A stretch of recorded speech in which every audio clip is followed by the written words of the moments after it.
Ladies and gentlemen, it's another episode of the Big Boys Table, and I got a big boy here for you. It's episode 68, Armageddon Isle, and I honestly think, Mesk, that this is a properly titled episode. Yes, absolutely. It's not just for the subject matter, but also for the times we live in. So, what's going on? You were uncovering historic relics earlier. Yeah, so I went to the back of my room, and I have stuff in there I saved from... Oh, let's see. What is 2006 would have been? That's 17 years ago. So this stuff would be probably about 23, 24, 25 years ago. I've hung on to stuff from my childhood. Well, what I could. I don't have all of it, just a little bit. It's I've always hung on to this stuff because, well, a lot of it is really, well, it was really expensive for one. For two, I've got like these miniature army vehicles and stuff like that, which at the time were like $20 a piece. And I don't know if you can even get most of this stuff anymore. Probably not. And it's like, I've always hung on to this stuff because I wanted to have it on display. And also because I kind of refused to let go of better times. I felt like that if I threw away everything, like, because I don't have much, I live in poverty. So it's, you throw away what little bit you have, and that's like your entire life right there. So it's, but now I've got to throw pretty much just about everything out. So I'm going through it, just cherry picking what little things I can keep, and I'm going to try to stash those away because I've been given an offer from a relative of my grandmother to basically put my stuff into storage. And that's like really depressing actually, because I think I probably won't see this stuff ever again. Like I probably will never get out of the apartment. I won't see a better place to live. I'll never be out of apartments in general. Something happened. Like my grandmother said. We had a conversation a week ago or so, and she says there's no point unpacking. There's no point getting comfortable. We'll be out of there in a year because one of us is going to be dead in a year. So it's a very good atmosphere here. Definitely very forward thinking, very positive. Both of us are in terrible health. I'm probably actually in worse health than she is. The apnea is absolutely insane, which is all from stress and claustrophobia and everything like that. That's going to be... Yeah, so I actually saw probably, not 100% confirmed, but it's like 90% where we're going to be in... Well, I don't know when they're going to do it. Well... You said it was like end of April last I remember. Yeah, hearing, but they're rushing. They're trying to fucking rush us. And Yeah. It's like, dude, my fingers are fogged, my feet are fogged, my back's like I can't do anything. So it's very slow going.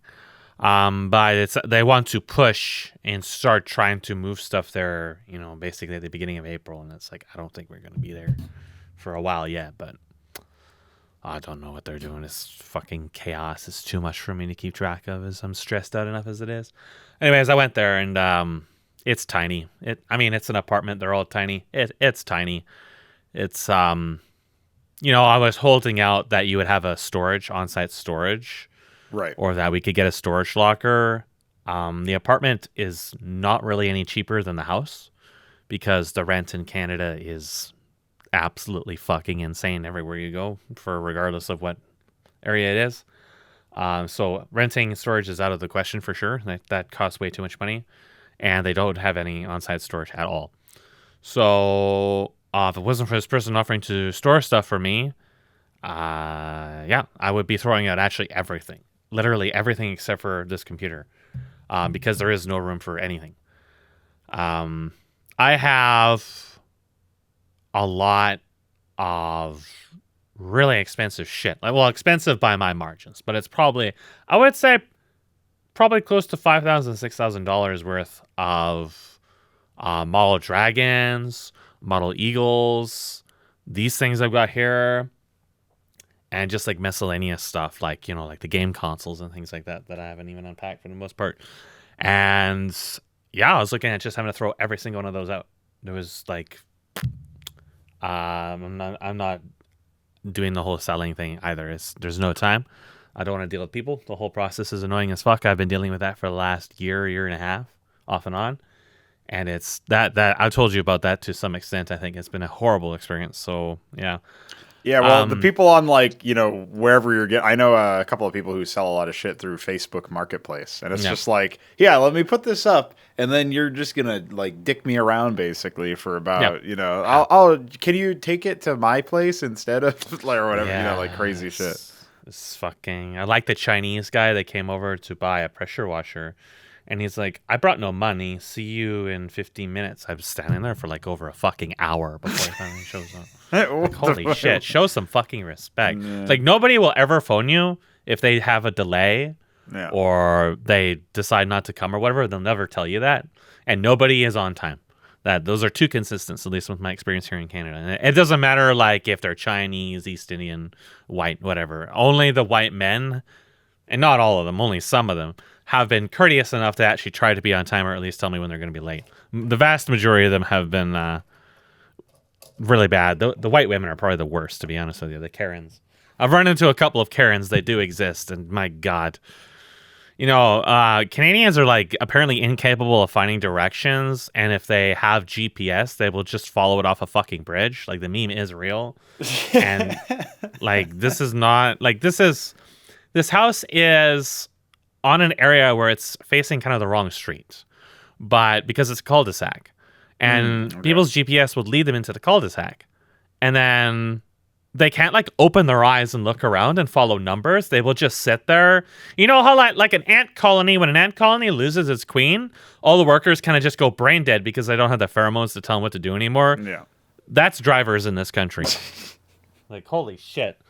Well, you guys were talking about delivery drivers for food and stuff too. Yeah, I have without it, I've had to this is it's going to actually be worse at the apartment because they don't drop stuff. They don't ring you up and come in and bring stuff in.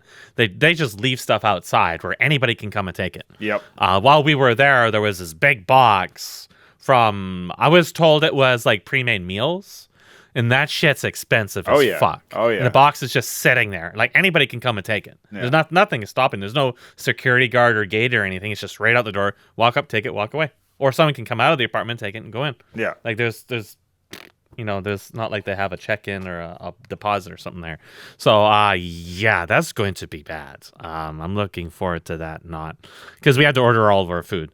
So, there's always a possibility. Thankfully, the place we order from usually, well, my grandmother orders from several places, one of which being Walmart, which is basically like, it's effectively like DoorDash or Instacart she used to order from until we figured that they were just stealing our food because we would always get rotten food every single time. Like, onions were really bad for this. We would get pre-rotten onions. Like, onions take a very long time to expire. Yeah. So how the fuck do they keep showing up rotten? It was baffling. But yeah, they usually won't even tell us that they've come and dropped. Like, they won't ring the doorbell. They won't knock on the door. I'll just look out the door and, oh, look, the food's there. So yeah, anybody can come and steal it. So awkward. But the other place usually phones like 5 minutes before they're there. So I went there. I looked around, talked a lot with a guide that was with us. And, she said that the building was constructed with 2x6s as opposed to 2x4s. The walls were thicker than normal because it's close to a highway, I think. And while I was in there, I kind of like scouted around on my own, while she was talking with the person that took me there. And I kind of like tried to listen. It wasn't really the best time of day to wager what the sound would be like because it was midday. People are probably at work. Mm-hmm. But I didn't hear the highway and I didn't hear any people. I actually saw 2 suites while I was there, but they were basically the same thing, just facing different directions. The audio, again, I didn't really hear too much there. So I think as far, we might get really shitty neighbors, which, is not really going to be any different than here. I've got East Indians drag racing next to my house pretty much every hour of the day, especially in the middle of the night. They will come down here just to intentionally either do donuts in the cul-de-sac, or they would just sit, pull their brakes, and then hit the gas and just burn rubber and engulf all the houses in smoke. And I have swarms of cops down here all the fucking time. Like every couple weeks, there's swarms of cops going to one place because they got people who will go over there and just smash all their windows and then leave over and over and over. And there was an ambulance there another day. Maybe there was some kind of altercation or something. I've had the white guys that were across from us a couple of years ago that I had my tablet out recording from my window because I thought there was going to be a fist fight. And I've got the other guys next to me that are swearing at each other. And then there was the mom and her daughter throwing F-bombs at each other at like 6 a.m. in the morning for like an hour at the other place. So, yeah, I know all about terrible neighbors. So, you know, they call it, probably not going to be much better than that. But they call that urban decay, I think, when people are just doing the most insane activities. I mean, I didn't mind living in an East Indian neighborhood because they're, at least the ones here, are generally really racist. And most of them don't speak English, so they just stay the fuck away from you. Yeah, like they don't want anything to do with white people, and that's perfect. That's perfect. I couldn't ask for a better deal. You know, you guys live your lives, I live my life. If I don't have to see you, hear you, I'm all the happier. Don't like being near people whatsoever.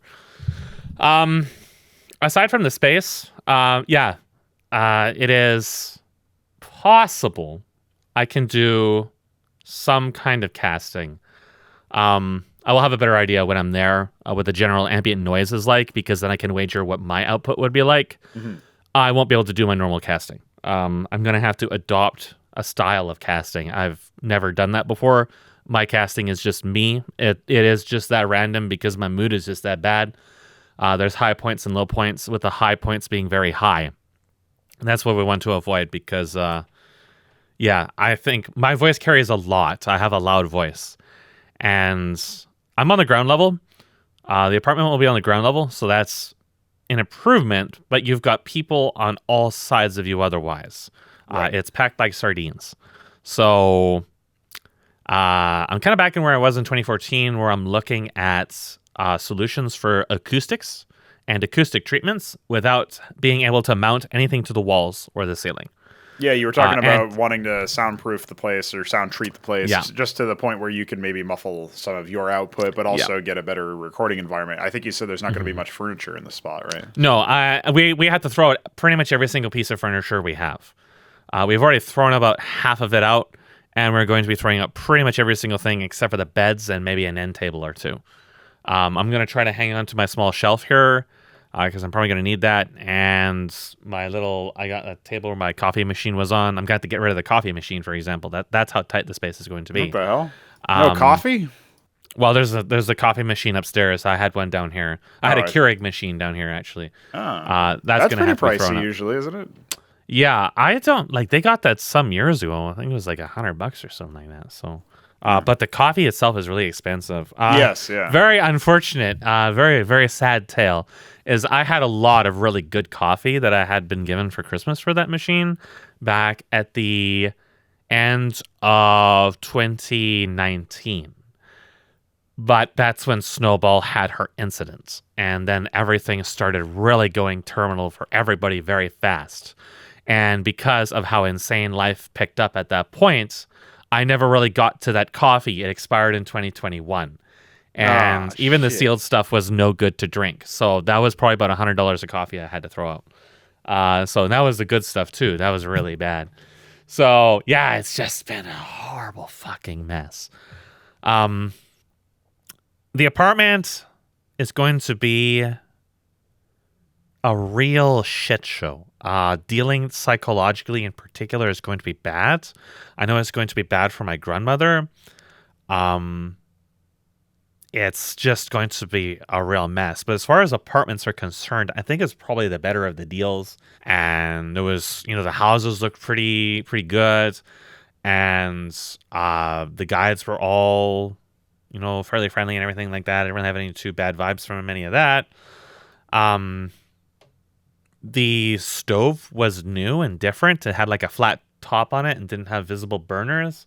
HKS said it is most likely to be I forget the name of it, not an induction stove, but kind of like what we're using. We use a stove that has burners on it. You have to take out the burners and clean them every now and then. This one has I forget the name of the material that's on it, but it looked like a glass top to it. I was super fucking tired at the time because I haven't slept for weeks now, and But anyways, I looked around and it does have like ensuite washer and dryer, which was a really high priority because I'm not going out into a public space to do laundry and sit there for 3 hours. Fuck that. Yeah, come on now. And I didn't have any confidence my grandmother could walk that distance either. So my grandmother should hopefully be able to actually do her own laundry because she can't do any of that right now. She can't go up the stairs or really down. I think her going down the stairs is going to be a train wreck. And she should also be able to answer the door herself, which is another big thing. There should be less people coming over asking us to sell our property. That is a major problem here. We have people that are sticking flyers, ringing doorbells all the fucking time, especially in spring and summer. And I have a lot of people that come over. Last year, there had to have been about 6 or 7 guys within the span of 2 weeks that were for different pest control companies.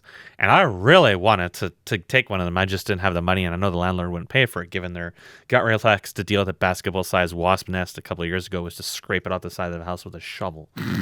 And I will never the experiences in this place have been just peak insanity start to finish. So on one hand, the change is good. On the other hand, it is a massive, massive, massive downgrade in many ways. But as far as like apartments are concerned, I think it's probably the better at the deals that we could have gotten. Given that it was the only apartment to respond to us within over 3.5 months. Yeah. You kind of just got to take what you get anyway. So it's right now, I think on Saturday, we're going to be trying to deal with the last, or at least most of the last of the preparation for our objects. The cupboards are pretty much all empty, and there's just like I got to bring down the air conditioner since they don't have air conditioning in that building, so I have to bring mine. Something I'm a little worried about is I'm going to be in one room. As opposed to last month, I toughed out the heat down here with the industrial fans and had the air conditioner in my room. In the apartment, they're going to be in the same room, the computer and the air conditioner. I'm really worried about power draw. So I kind of have a little shopping list of things I need to look into when we get there. New power bars for the computer. Acoustic stuff, which if anybody watching the videos knows intimately about actual products, there are so many of them. Most of them appear to be snake oil, and has a way or knows of a fairly cost-effective way that doesn't require me having tools or a workshop or anything to put together a sound treatment in a very, very small room without being able to put stuff on the walls or on the ceiling and or anything else like that. Like I'm going to look into getting a shag rug. I'm going to look into dividers, but dividers are about $500 a pop, and that's just $500 too fucking much for something that stands up, for Christ's sake. Yeah. And I also need to look into earbuds because I probably won't be able to use my stereo, which I need music to sleep. And there was other shit that I've long forgotten. Oh, yeah. Recording. I need to look into a new XLR front end. Because, like I mentioned before, I'm still getting audio corruption off of this one. I'm honestly thinking it's just going to be an inherent problem with USB because that's 2 different brands, 2 different devices, 2 entirely different computers and software, 2 entirely different operating systems. There is no correlation between any of them besides they all corrupted audio. And nothing I do can fix it. No changing what is the buffer settings or USB whatever. component? You actually plug the front end through USB? Yes. Oh, is yours okay. not USB? No, mine's I plug it in. Let me see here. So it has its own power cable, of course. It has the the white and red cables that are like a set of 2 for each. Like it's 2 white and 2 red. Those plug into the back of the computer. So yours plugs into a sound card then?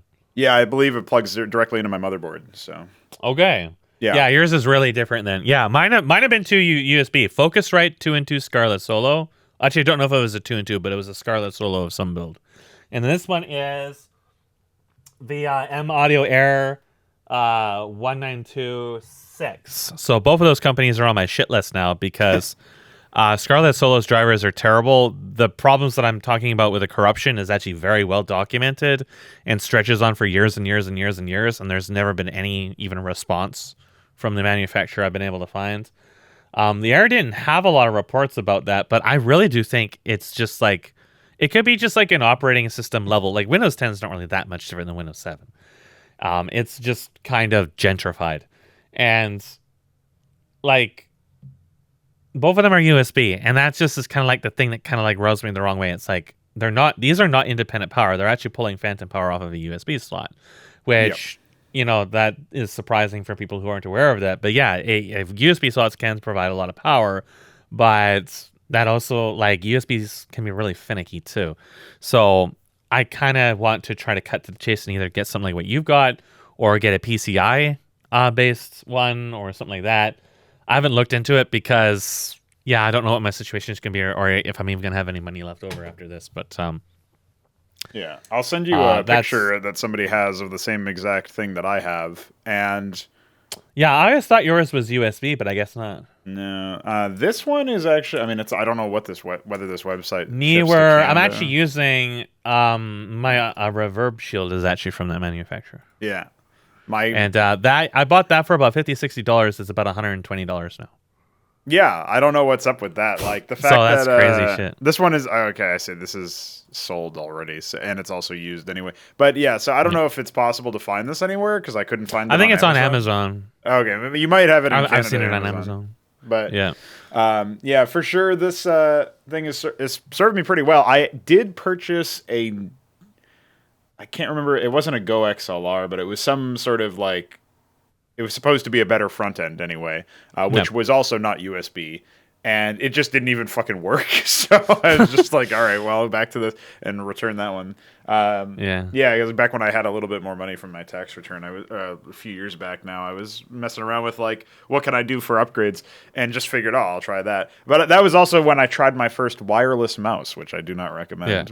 Yeah. Mostly, the mouse contact seemed okay. The biggest annoyance was that you had to fucking plug it in when you weren't using it. I actually want to try a trackball mouse. Okay. All right. Because not for like playing games and probably not even for working in Unreal. Well, maybe for working in Unreal would really be ideal. I have been told that the trackball mouse, the one with the balls in the middle of them, that you move instead of moving the mouse around, they're supposed to be a lot better for your hands.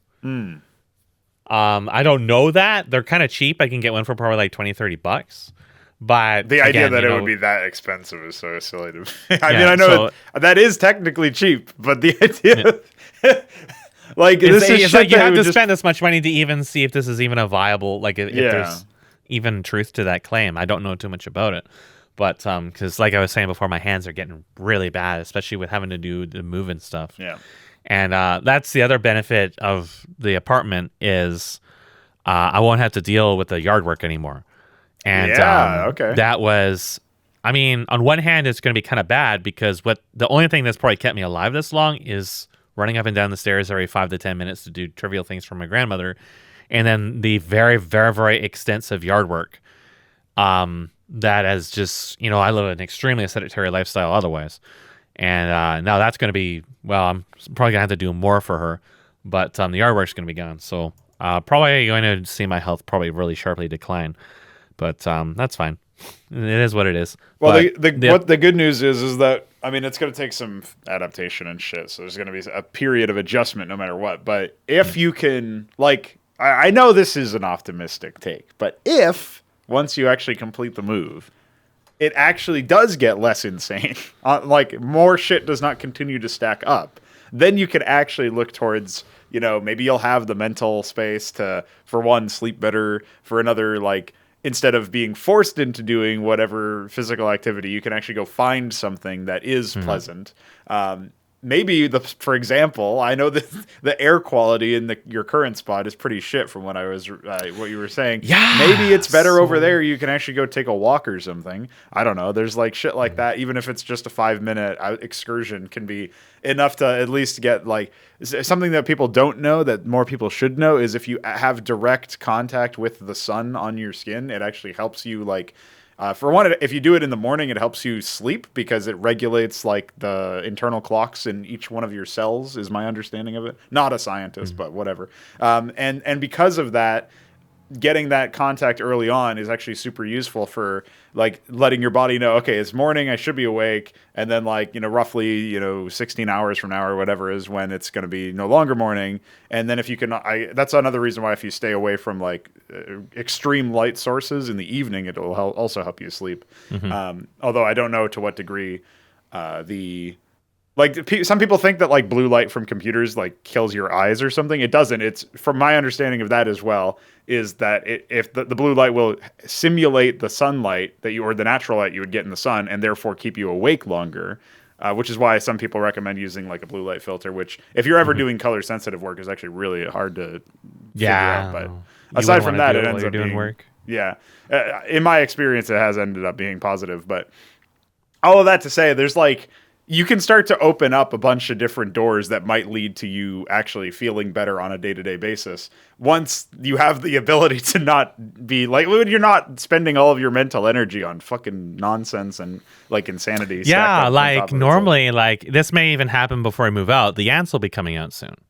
And if you're not familiar with the Canadian lore here, for the last 2 or 3 years, for pretty much the entirety of summer, all the way until late August, I have to spend about half of the day killing ants. Literally physically squishing them with my finger. Yeah. Oh so last year, there was so many of them, I had enough, and I went to the near nuclear route, as much as I can do as a renter, which is to use poison. And hey, give me a minute here. I want you guys to see this, because I know some of you have actually think I have it, and I probably posted some of this on your server before when it was happening. I probably posted the photos. But I think only Roller Skates would have seen the Autumn Wind video that actually has this in it. Now I have to, it'll be on this drive. It'll be...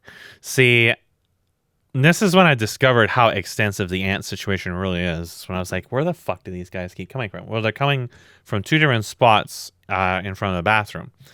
And I know there was ants out back. I know there's carpenter ants that come onto the property too. I don't think there's a carpenter ant nest on the property. If there is, I fucking looked everywhere. There's none of the telltale signs like piles of wood all over the place. But the ants themselves come onto the property, and I think they're just coming from the park that's nearby. Allergies are bad. I do have a photo somewhere of you outside facing the park where it's like it snows in spring, but that is actually pollen. It's tree cum. So everywhere. you get cummed on by the trees here for months. It just fills everything. But for 24/7 year around, this place and the last place since 2006, my nose has been plugged. I have an extremely hard time breathing. My grandmother has breathing problems off and on and has to use an inhaler every now and then. My breathing is really bad, where I can almost never use my nose. Sneezing is absolutely nonstop, and like it's horrible. And I'm not entirely 100% sure if it's allergies, because I know there are times where people run into issues with breathing with their nose structure or something like that. And I have several videos here. I don't know. Are these videos at peak insanity? There's some. I have pictures of peak insanity, don't I? Oh yeah, I have. Yeah, I'll just send you the pictures. I guess this will be easier. So there's one. That's probably sufficient. All right, you got a showcase, I suppose. Let's take a look. That's just one of them. Gotta throw it up on OBS real quick. All right, image. Todd will be the name of the image source, and then. All right, so we got some ants. All right, so these are little ants. People commonly call these sugar ants because they like sweets, but sugar ants are actually a specific kind of ant, so I'm not actually sure what we really would call these, maybe pavement ants. They're not dangerous. They don't really chew through wood, and they're not going to destroy your house. They're just pests. The problem is that I killed, between squishing them with my finger, killing them outside, flooding them when I could, killing them inside with the poison. I've killed probably, I don't know how much the poison kills. They take it into their nest and they spread it around. This is definitely a super colony situation because the whole house is surrounded by visible ant holes. And they're not supposed to be that far spread, but I know they've been there for long before we've been here. I know the carpenter ants have been here for over 7, 8, 9 years too, because The first time I did yard work, I noticed, holy shit, there's huge black ants out here. I didn't know there were carpenter ants at the time until I actually took the time to ID them. I never had to deal with these in the other place that was flooding and had all kinds of issues with that shit. But here was definitely a new experience. Can you remind me, is this the same place that you're exiting now? Is that place also the place where like rats ate through the boat? Okay. Yeah. Okay. Yeah. So I even have a picture of the current landlord when he first took over the house, and when I was telling him about the rat problem and stuff like that. I said, like, because there was times where I could actually hear the rat going through the pipes underneath the bathroom, which is at the floor level. And the cat could hear it too, and the cat would be there all the time. Smokey would be sitting there because he could hear something moving around. And I told the landlord, I said, I'm very certain that the rats are coming in through the sewage system because there is drains outside for the water that just aren't, I've posted pictures of it before, they just aren't blocked by anything. Yeah. A cat could get in there. And they come in through the pipes, and there used to be a suite down here from the previous owner, and there's this open holes all underneath cupboards and stuff in the utility room where rats get into, and I know rats get into because I've killed one in there. And he says, nope, there's no connected sewage in there. Like, you don't have a floor plan, man. Like, you don't live here. Like, where do you think they're coming from? They come in from inside the house into the garage. Everything's chewed up in there. And I've seen, they're huge. Like, I think they're Norwegian rats, or at least something like them. We apparently have like 3 or 4 rat species here, and the rat was a Norwegian rat, I'm pretty sure, because it doesn't really climb. It was huge. It was larger than my foot. And the tail was like over a foot long, so it was massive. The one I killed was very small. It may not have been a rat. It might have been just like a large mouse. But well, you know what I remember is you saying that this fucking rat was like a Chad because you would set up the traps and he would just eat all the food and then walk away. Yeah, he ate everything, ignored the traps. Well, to be fair, the traps the landlord gave me were mouse traps, and those are not going to kill a rat. Sure, Rats are massive, so and the sticky traps really just doesn't do anything to them either. You need really like electric traps or dedicated rat traps, and the poison. My favorite experience with the rats, which is like, there's just so many stupid memories that are going to last me for my lifetime, is they're supposed, like, rats and mice are really supposed to hate spicy stuff. Generally, when you deter animals, it's going to be like spicy things. Like, they don't like it. I remember distinctly the landlord like talking to a neighbor over the fence, and I don't know if they knew each other or what, but the neighbor gave him a whole bunch of stuff, and he says, this spicy. And he covered the holes and everything with it. The idea is the rat should just not go through there because it will like sting the eyes, and if it tastes it, it's really bad.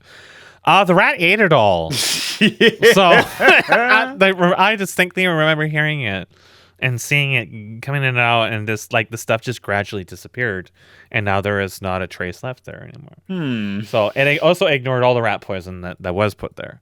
So rats thankfully don't live a very long time. And it apparently, we did have seasonal rat visits, but they appear to have tapered off by this point. I don't care anymore. It's not my fucking problem. Then the wasp nests. That's not the only wasp nests. Last year, when I started mowing the lawn early, I looked up going underneath that shed, and right about half to a foot above my head, there is a paper wasp nest. And it is a species of paper wasp I've never been able to identify.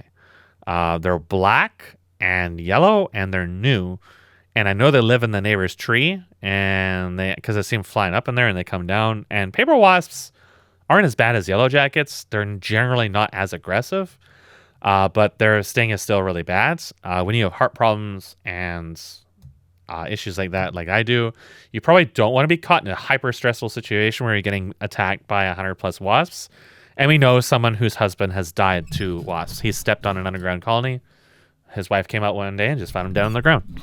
So, because here, if like an emergency situation was to happen here, where I was attacked by wasps, or there was one time where I was working out in the front, and a loose dog just ran past me, and that dog was up to my chest. Like, if that dog had attacked me, or if I'm attacked by wasps, who's gonna fucking help me? Like, Mm. the East Indians wouldn't even understand that I'm calling for help if I'm being attacked by something.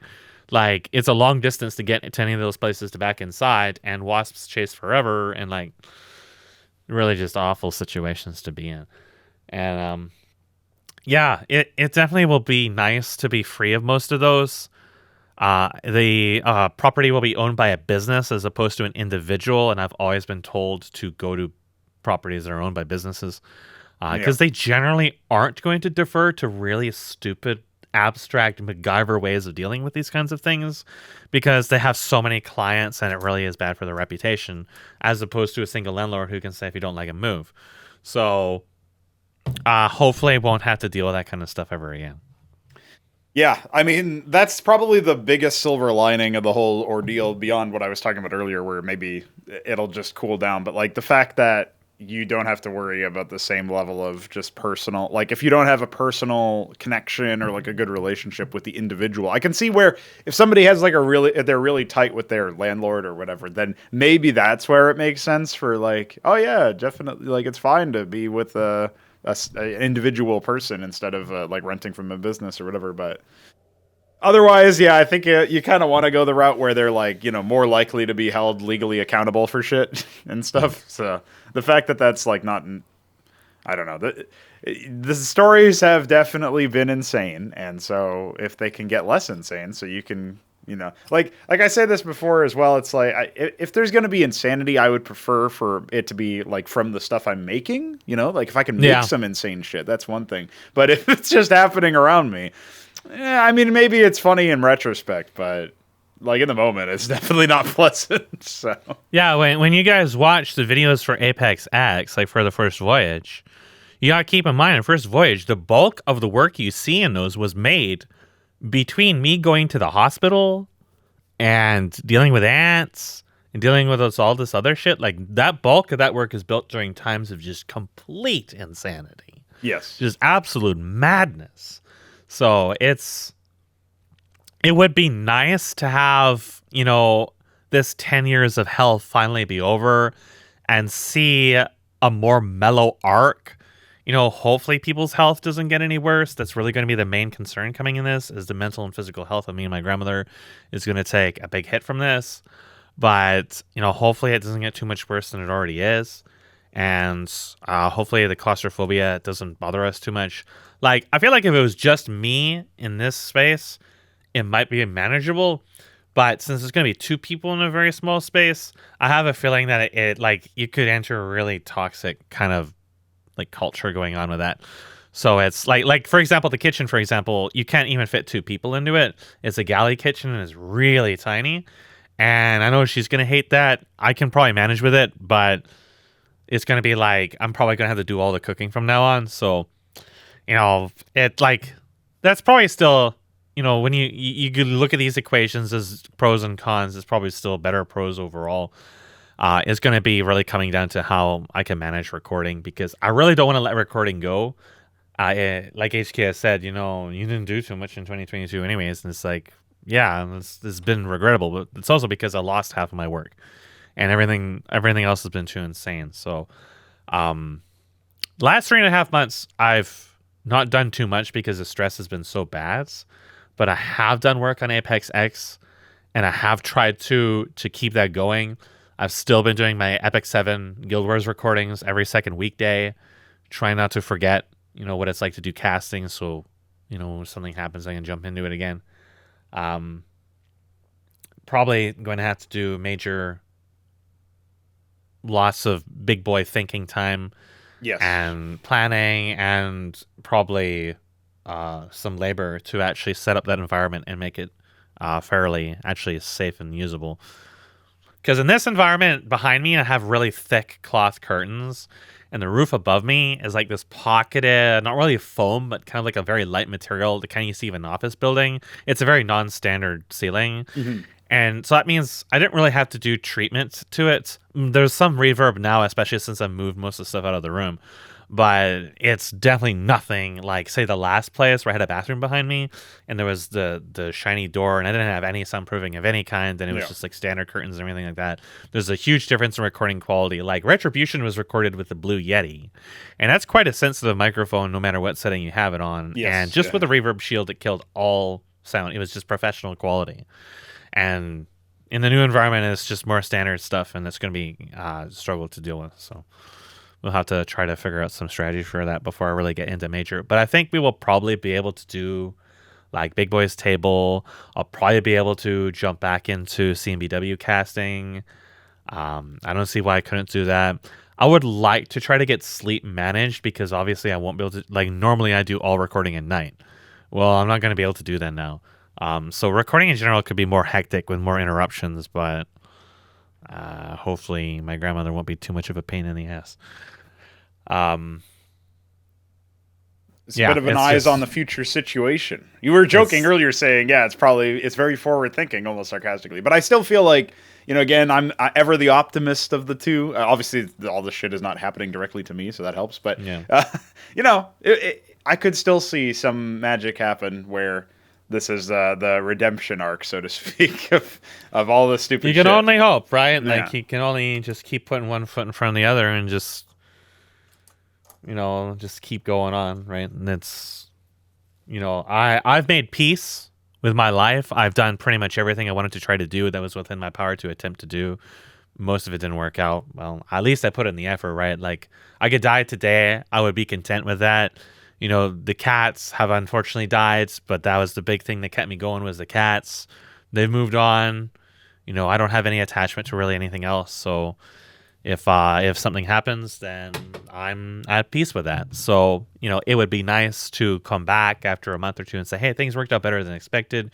We have a situation we can work with, and then end the year with some really major, like, if I was given an actual time, an extended period of time and energy where I could actually, like, get mentally healthy again, then we could go back to the way things were before 2013, where I was able to do consistent work on, like, Retribution and stuff like that. Yeah, well, then the second voyage wouldn't take 2 years or whatever, right? So that's the thing, is like, people, again, the idea that I still am, every now and then I remind myself, like, dude, Mesk actually made a fucking first voyage with, like, the state of play that was your life at the time, with all of the hospital visits and in and out shit, like you were saying earlier. So it's just like, I've said this before on streams, but I do imagine, like, obviously to some degree, it's like there's an opportunity presented at every road of suffering where you can maybe use it to strengthen yourself. I won't say necessarily improve yourself, but like steel yourself against future things. And then you can still, like the Stoic philosophy is, understand what you can change and understand what you can't. And I feel like you've kind of adopted a little bit of that with what you were just saying about how your whole thing is like, you're at peace with what you've done. And then, there's actually something very powerful within that, which is like, now everything can be almost construed as a bonus. And if I more think of it in those terms, then maybe it's easier for me to have a healthier frame of, like, just a general mindset frame. But the thing that I always wonder is, like, what if your life was just 10% less insane? Just 10%. Yeah. That's not even a lot, right? But, like, it would make such a massive impact. And so this might be even more than that, but maybe we can at least aim for just 10% less going into the apartment. So, yeah.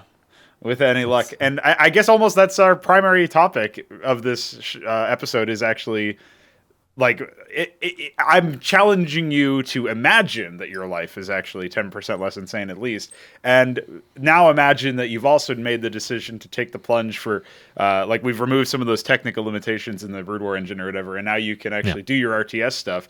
And I'm curious as to if you've had, I mean, obviously you haven't had a crazy amount of time to consider it necessarily, but do you have any immediate thoughts as to, like, whether your RTS projections and your sort of ideas of what makes an RTS game or an RTS project, like, interesting and stuff, have any of those changed since then? Obviously you've been playing a lot of CMBW and casting it. You've seen some of the experiments that we ended up doing. I think in the last episode you mentioned that, like, we did supply removal, and you were also considering that as an example. And so and also just time has passed in general. So have you given much more thought to the RTS style? Like, you mentioned wanting to add Armageddon and stuff, which is where the title of this video comes from. But is there stuff like that, or, like, elements of, your past projects that you would want to do another iteration pass on?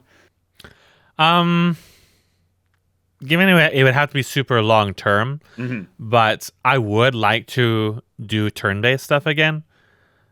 Specifically, something in the vein of Age of Wonders 2. The Legends of Legend 2042 project really opened me up to that idea.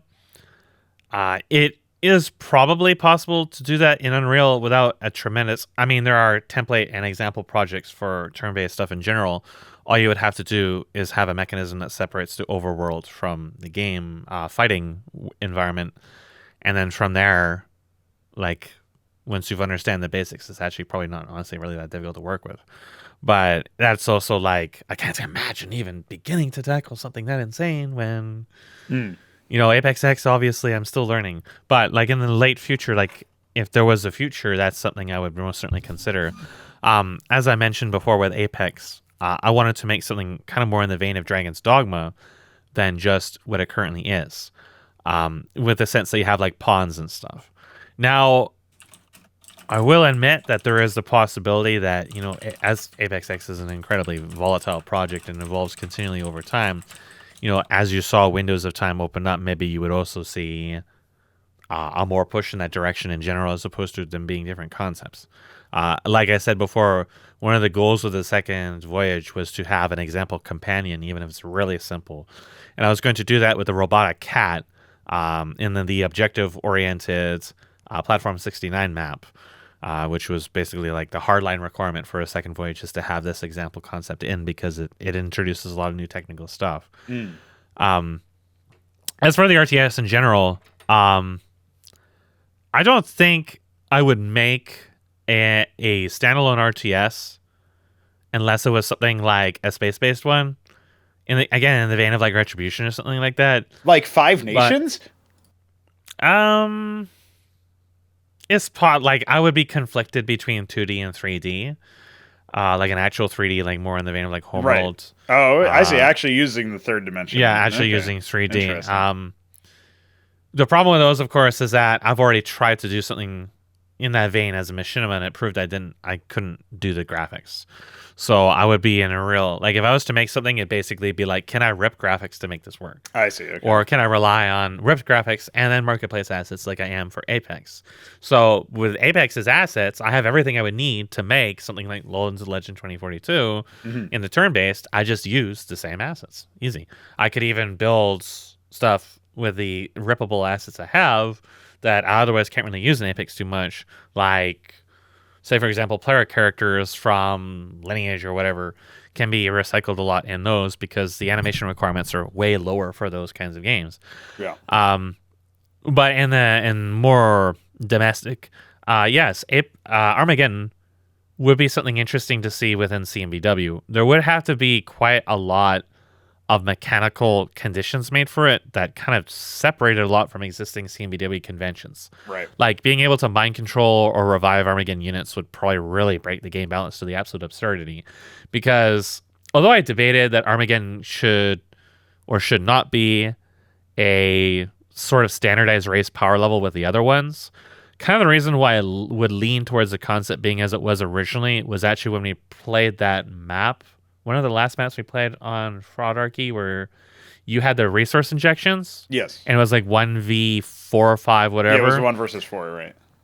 And you were expressing that was kind of an interesting concept. I think it would be very interesting to have Armageddon function in such a manner where it could be played like that, but on any map. And yeah, of course. Like, Armageddon can be designed in that way, and I mean, you don't even need a resource injection. I mean, I guess you could. It depends on how you would balance it out, but if you wouldn't need to. If really. the race's power budget is that it's supposed to be going up against 3 players, 4 players, or however many, and then maybe like with the increasing number of enemies would actually result in an injection. I actually don't know how you would balance that out if you wanted to make it like arbitrary. But yeah, that's one of the things I wasn't really sure about. I think it would probably lean towards they would have a baseline power level, and the rest of it would really become skill oriented because. Well, yeah, maybe really skilled Armageddon players as an idea could actually go up against 7 other players. Whereas that's the idea. Okay. Because Armageddon would rely a lot on multitasking in general would be a big thing. But Armageddon, it would more or less resemble its Armageddon Onslaught 2 concept, the one I had written out for StarCraft 2, more so than the Brood War one. because we would be able to leverage the abilities within CMBW to actually make that stuff possible. So things like Armageddon being able to deny resources by having its domain over them, it actually would have something like creep, but not creep. And if that is in an area, you can't harvest resources from it. And Armageddon would actually take over the map. It would slowly terraform the map. You could think of like Zerg building hatcheries literally everywhere. Effectively, Armageddon would be like that. So Armageddon would have not only very strong units, but also the ability to deny portions of the map or otherwise take influence over the map, which become very safe for Armageddon. Fighting in them would be difficult because Armageddon structures would be significantly more powerful than the others. Like the defensive structures would actually be really dangerous. But as a flip side, Armageddon typically takes longer to build things. Armageddon would actually probably have a custom resource system entirely. It probably wouldn't actually use minerals and gas. It would have a custom resource system based exclusively on a combination of time and then building structures. So Armageddon would actually, it may use minerals and gas, but it would actually generate them as opposed to harvesting them, making it very sort of map agnostic, economically speaking, where denying Armageddon really comes down to actually controlling its general expansion as opposed to controlling individual points on the map.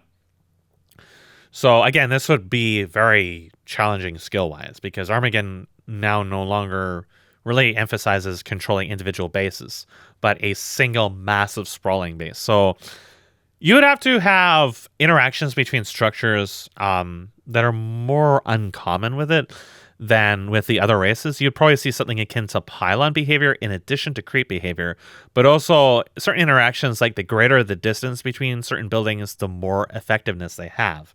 So if it builds buildings that have resource injections, the further apart they are from one another, the more you get from each individual building. I see. So clustering them up would give you less returns than having a couple of them spread out. So there would be a lot of like emphasis on that kind of behavior. Which is obviously like all entirely new mechanic. Like you couldn't even begin to dream of this stuff within regular StarCraft. So the individual units, the supply thing is also a really big deal because Armageddon in regular StarCraft does actually use supply, I think. Or at least they built those glooms, which were basically cloaked overlords to help it with detection. So a detection game would be completely different for Armageddon. Probably semi-similar to old Zerg, where they do have detection units and they can build in somewhat of an abundance, but losing them is still really costly, especially since they would use probably a custom unit training system, and that could be tied up by having to build too many of one unit. And a lot of just the design philosophy for the units would change completely because obviously with the limitations of Brood War as it was, a lot of Armageddon stuff is locked behind RNG. Random chance for duration of clouds, random chance to have different weapons. Sirius probably being one of the more random based units since she has a teleport engaged that is not a real teleport. Unfortunately, that's another thing we would need is actual real teleportation. But we also have like that. That's the like melee the attacks are Aphelion and different stuff, right? So obviously the Great Destroyer himself is pure RNG. Malash has a chance to destroy the entire map. You know, things like the colliding behavior of Valkyries would be really useful for a unit like Malash because you could leave this huge AoE in it. It's just when these hit a unit or X amount of units, or if they hit a building, buildings stop it as opposed to units. You know, there's many different ways you could just change the way the philosophies of these units are. If you adopted armor penetration as a system, one of the things that you'd be able to do is, for example, this is an idea that I've got. I don't think anything currently uses it in the game, but if the attack hits a unit that has greater armor than the armor penetration, that's what stops it, as opposed to if it has less, then it just pierces. That's something that I've got as a conceptual idea for a few different abilities or units or whatever. Yeah, that would be useful too. And then like the one thing I also wasn't sure of is like how it handled the hero units for it. You're really only supposed to be able to build one of those. I would probably leave those in as they are. They would be kind of the equivalent of building off path tech, like going for tier 2.5 instead of tier 3. Yeah. So they would be super expensive. Armageddon would still have 10 tiers, and the unit compositions would change a lot. In part due to limitations on my resources at the time, and in part because of the old concept. Old Armageddon has a mix of like technical stuff like the ships and then the monsters, it would be just all hard lines in the monsters. I know I mentioned this earlier in an earlier discussion that we would change a lot of that. So we would keep all that design very consistent. I can rip the assets for that. I would probably need someone else to render them, or at least introduce me to your modernized rendering pipeline, because Blender is AIDS and I don't really want to deal with it, and I don't have any experience with rendering from it. And yeah, it would just be, that would be something that would be worked out. But like the behavior stuff would change a lot. We would be looking at the other thing I'd want to implement again is to bring in stuff from the Apex concepts, which is like attackable projectiles. Armageddon would be able to build artillery, and the artillery would generally fire projectiles you can attack. Introducing SDI would break too much within CMBW conventions because it would be something special needs only for one race. So I would probably actually just have the projectiles be able to be attacked by either units, just general units or whatever. And then we could bring in like all kinds of strange interactions from that. And I think one of the big things was really like the supply and pacing. Obviously, those experiments give a lot of food for thought because it's either stuff that you've seen elsewhere done poorly, like early game speed with StarCraft 2, or it's other things that I really didn't have the time or even the desire to really get into at that time because I had other priorities, like removing supply. It's like you can theory craft this stuff and try to defer other examples, but to actually do it gives you the most valuable information possible. And now you can see like, okay, so this is what happens when you don't have supply and then you do everything else.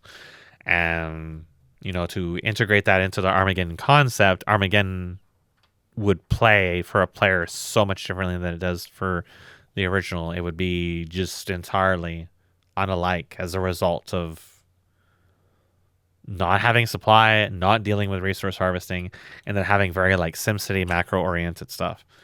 And I think what I come out of the experience with CMBW so far, and then just in general, the aging of the concept and general maturing of the ideas, is that I felt like in Apex that there was obviously the removal of the research and stuff like that, and the removal of upgrades and things like that.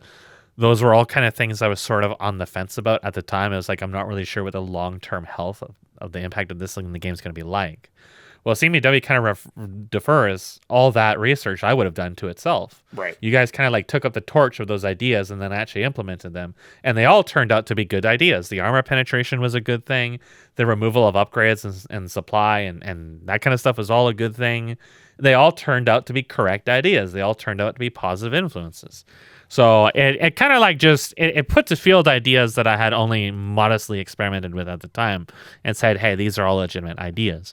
So it kind of tells me that most of the other ideas I had at the time probably would also have worked out well, like the SDI system, the tactical missile system, the destructible projectiles, the more advanced text tiers and units, and the greater scale of stuff.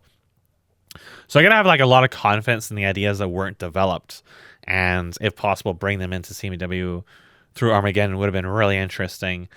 And it was like something I brainstormed with a lot. I think it would take a lot of convincing to actually work on it, but obviously a real life situation wasn't complete absolute horseshit. But I think it would be really interesting to see anyways. I think it would be something that you probably will never see in an RTS. Yeah, for sure.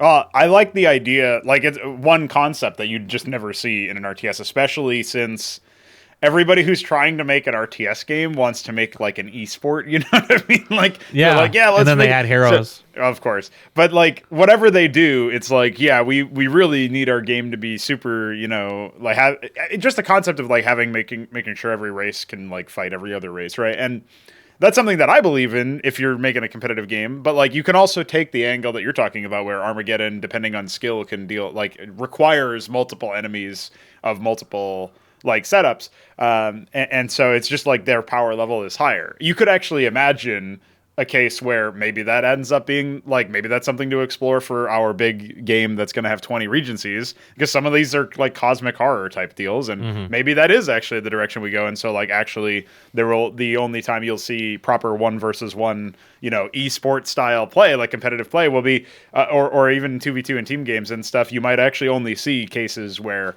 the like certain like maybe like the top 10 or top like the first 16 or something are actually like that ready for that, and then there's like an isolated cadre of them that are only for cases where you're dealing with a crazy number of enemies or something. I don't know, like that could be something interesting to explore, because some of the power levels in universe seem like they would be really out of whack if you like made it so that they were down to the power level of everybody else. I mean, in some level, you already see that just in Brood War, where it's like really the Terrans are using like, primitive, like, projectile weapons, and yet they're bringing down like Protoss plasma shield. Well, that's the weird thing about StarCraft, is it's also super mega inconsistent, because they do that, and then their ships just suddenly have shields. They say within the StarCraft 2 cinematics that they don't actually exist in the game at all. Like. Yeah, because everything's got to be like, obviously you can't have ships without shields, because then you wouldn't be like StarCraft or Star Wars. Wouldn't Star be like Trek. Star Trek. Yeah. It's like, come on, bro. What the fuck? So baffled by that. Yeah, I don't understand why they couldn't be consistent with their product in their cutscenes. Like, you have this dramatization. We've talked about this in the context of like those Dawn of War trailers and stuff. And like, yeah, even in there's some like dramatization. Like, obviously you have way more visceral detail of things, and like, maybe units appear to reload, or maybe like a ranged unit pulls out like a knife in close combat or something, because that's actually what would happen, but that's not really what happens in the game. Like, I would actually want cinematics and cutscenes and all this other shit and trailers to, if there's going to be some aspect of like, here's a dramatized version of whatever I've got, like I would actually want there to be some parity. Like, I have this idea in my head where, as an example, like I was thinking about how I would do the Ansifi from Zabalba, and if they were like fighting a conventional war, like, okay, this is a separate point, but like, how obviously anytime there's this, there's supposed to be this reveal of a new thing, right? Like the response in most cases is, what is that? Oh my God, I don't know what that is. But like, actually, if you were a trained combatant in this universe, you would probably know all of the conventional threats you might face. And so what I was thinking is that the Ansifi might be fighting Keltar in this trailer, and that's like these two are very like conventional races. But then there would be like at some point the Psychora, which are these extra dimensional entities that are like made of fucking crystals by appearance, and like those sacred things, geometry. Oh my God! And those salt things, lamps. Those things are like entering into the battlefield, but they do so through like certain deception and battle disruption and stuff. And like, as soon as that happens, you would imagine that there's like a field that appears that allows their units to be cloaked, is like one of the concepts for the units. And so that was going to show up in the trailer. But instead of everybody, like Keltar and the Ansifi, looking fucking confused, you would just have like the ranged units try to back out while the melee units like sort of surround them as bodyguards, because they're waiting for like the strike to show up. And that's actually what you would want to do in game to fight that as well. It's like, the unit's actually doing tactics that are relevant to what you would want to do in game. Is like, I don't know why that's so shocking, but it's never done in trailers, it feels like. So, like, the idea of a cutscene inconsistency. Well, I mean, if you're Blizzard, you outsource the entire thing to a third party anyways. Yeah. So they don't even know anything about the game. You know what was really funny is in the Legacy of the Void trailer, they have the pylon take like 8 years to warp in, right? But then the pylon warps in, and then what do you know? It dumps like 50 warp gates worth of units onto the field, and that's actually reflective of 1v1s. Yeah. They figured it out. They were finally consistent by accident, but yeah, I don't know, man. That's just one of those things where it really, like, I know we've said this before too, like we're very motivated in some ways by the failures of like an entire industry to do anything creative or interesting.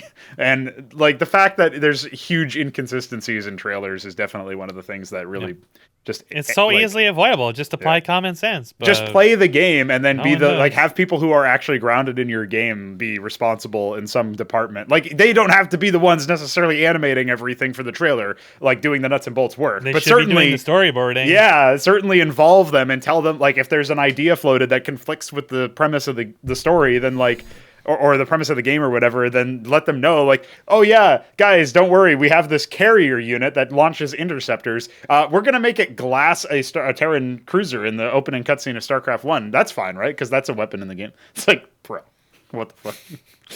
So it's just more rage on that department, but it does sound like your points about some of the Regency strengths or the race strengths rather being out of whack and stuff. I guess the one thing that I would like to see, you said that Armageddon was going to ignore the resources. Yeah. I only feel like it would. I still feel like it would be kind of neat to add. It would just be neat to add new races that actually do interface with many of the same mechanics. If not, like, one thing that you have to get, that I'm definitely going to have to deal with, is that you don't want to get caught up in like making sure each race feels super special, because then it's like like you were saying earlier, it's too special needs, right? It's like the too many things that only affect this one race or whatever. But like construction methods are one example where if you have a small number of races, like if you only have 3 or 4 or 5 races or whatever, I don't see why you can't have like compelling, unique construction methods the way that StarCraft 1 has. Like, what we're still missing right now is team building, for example. So like you could imagine a race comes in, then they use multiple workers to build their structures faster at a cost or whatever. And I don't know. There's stuff like that you could definitely play around with, that I'm kind of surprised. Like, I'm always surprised when everybody just has the same construction method in an RTS game or whatever, or like they don't really have whatever their personality is supposed to be imbued in the actual gameplay and like the mechanics that they have. But also sometimes they go the other way and things are just super crazy. And you can almost argue that like larva coming from a hatchery is actually maybe too far in the other direction, where it's like it completely changes like the entire state of play for Zerg. And really does morph a lot of options. So I don't know if you have any significant thoughts on that. The other thing I wanted to bring up, though, is you did mention armor penetration, and I also agree that it has been an improvement, but I know that Veek will be interested in hearing your thoughts on this, because his current complaint about armor penetration, he does agree that it's an improvement over the percentages, but he does also observe that it basically makes it so that high damage attacks kind of don't care about armor at all, because or don't care about armor penetration because they kind of ignore it, and also that low damage attacks really care about armor. So like it kind of gets you into a position where maybe at the upper bounds and the lower bounds it might be too, like, that might be an oversight with the system or something. And I wasn't sure if you had any observations based on stuff like that. Like, his quintessential example is the Maverick. It only has 1 armor pen right now, and it deals 6 damage. And so you only need 7 armor to make it so, or 6 armor, I guess, to make it so that it deals minimum amount of damage, I guess. 7 armor would be the one. So, like, that's not unheard of in Tier 3 for CMBW to have 7 or more armor. And even then, you're still, like, cutting the damage pretty significantly. But obviously, this seems still to be significantly better than a percentage-based system that's just confusing. So yeah, that's like a tough one where I still feel like the solution is just to like, I guess the other complaint or observation was you basically want to increase durability. If you want to increase net durability, you increase health instead of armor. And then if you want to increase durability versus low tier opposition, or like highly specialized opposition, if they are high tier, but they have low armor pen, then you increase armor. And that's sort of like because it's not a percentage thing, it's just flat. It will morph more units, like some units way more and affect some units way less. I don't know if you had any observations based on your play in CMBW. Honestly, I still don't even read stats that often in that game because I'm so focused on just trying not to be bad everywhere else. I think in general with our armor, like especially like Armageddon, for example, Armageddon has these units that deal insane amounts of AoE damage, but they always deal that incrementally. And we have incremental attacks. It makes individual armor values much more valuable. Yes. The main thing I've noted about CMBW is that there is a lot of early tier units that have a lot of armor. So you very early into the game can run into things like, let's say, Mavericks, Vassals, more importantly, or Quasilisks, where they just really struggle against high armor. But then because their attack speed is super mega high and they're very fast, they have much increased effectiveness against any units that only have like 1 armor or no armor. And you have that kind of interaction where even very early into the game you start ending up with this issue where some units just become really outclassed. Like I didn't realize Ahmed had 3 armor. It was just insane. Yeah, It was like, just, no wonder why workers will never kill him. It only recently got buffed to be 3 armor, but before that it was 2. But it even still is still significant. And then, but also Ahmed also does absolutely insane damage to buildings. Like I watched the, I think it was Biddy B versus Shambler, or maybe it was Kean versus Shambler. Yeah, the Kean one where he used the he used Ahmeds to kill the matrices, and they just instantly died on contact. It was like, holy shit, the damage is absolutely insane. So it's like matrices have some armor, but it made absolutely no difference. And I was just like bamboozled by their crazy damage because I feel like the biggest amount of damage you're going to get out of Hurricanes is the damage over time, though. So what you were witnessing with the Matrices is more likely the stack of ranged bios shredding them. They definitely don't hold up to like a frontal attack of any significant I've also been able to fend off so many Zerg attacks with just the stack of Matrices. Like, the damage that came in seemed to be so much higher than what you would get out of, like, a bunch of Hydras and Quasis. Yeah, I think it's because the front line melts for Zerg unless they have... Like, if you used Izira cores, which have, I think, the same amount of armor as a Huracan. They're really strong right now. Yeah. Well, they're really good against bio, actually. Yeah, they're very exceptional. The biggest stupid about Izira cores is that they fucking... They were basically bugged and not attacking for one of their projectiles, I'm pretty sure. Like, that's the only explanation I can have, because they were dealing like way less damage and also dying a lot faster when they had 2 range, and now they have 3 range, and that means on a ramp they have 5 range. And like, you get them on a ramp, they just fucking destroy a bio. It's just I did that against Biddy B in one of our games. They just were just annihilating. Yeah. I was about to lose because I had no tech, no nothing. And he had like a huge bout army in my base. And I held it off a little bit with circuits. And then I just built like Zero cores. And they just killed everything, especially when they got to the ramp. And it's like, those are the kind of interactions that that really come as a result of the armor penetration system. Yeah. Is normally when you have these kind of interactions, it's just very hard countery, where it's like, oh, this unit probably does not deal normal damage. It probably deals like explosive damage or something. So they're just going to be inherently weaker. And those systems are invisible, and they just are gross. Yeah. So with armor penetration, I think really the big thing about armor penetration is you have to be really careful about super high damage values. So within CMBW, there's some units that deal up to 70 base damage, which I think in my initial blockout stats within Apex, the Katana class battlecruiser from Gracia had miniature nukes that dealt 40 damage. And it would fire 4 of those. And that would mean that you could get hit for a lot of damage, especially if they all go into one targeted area. But you would have 4 applications of armor on top of it. And you wouldn't really see super mega high ultra. Like that was like, I believe that was like going to be a tier 8 unit. So this was super high up in the tech tree. And none of its other weapons got close to 40 damage.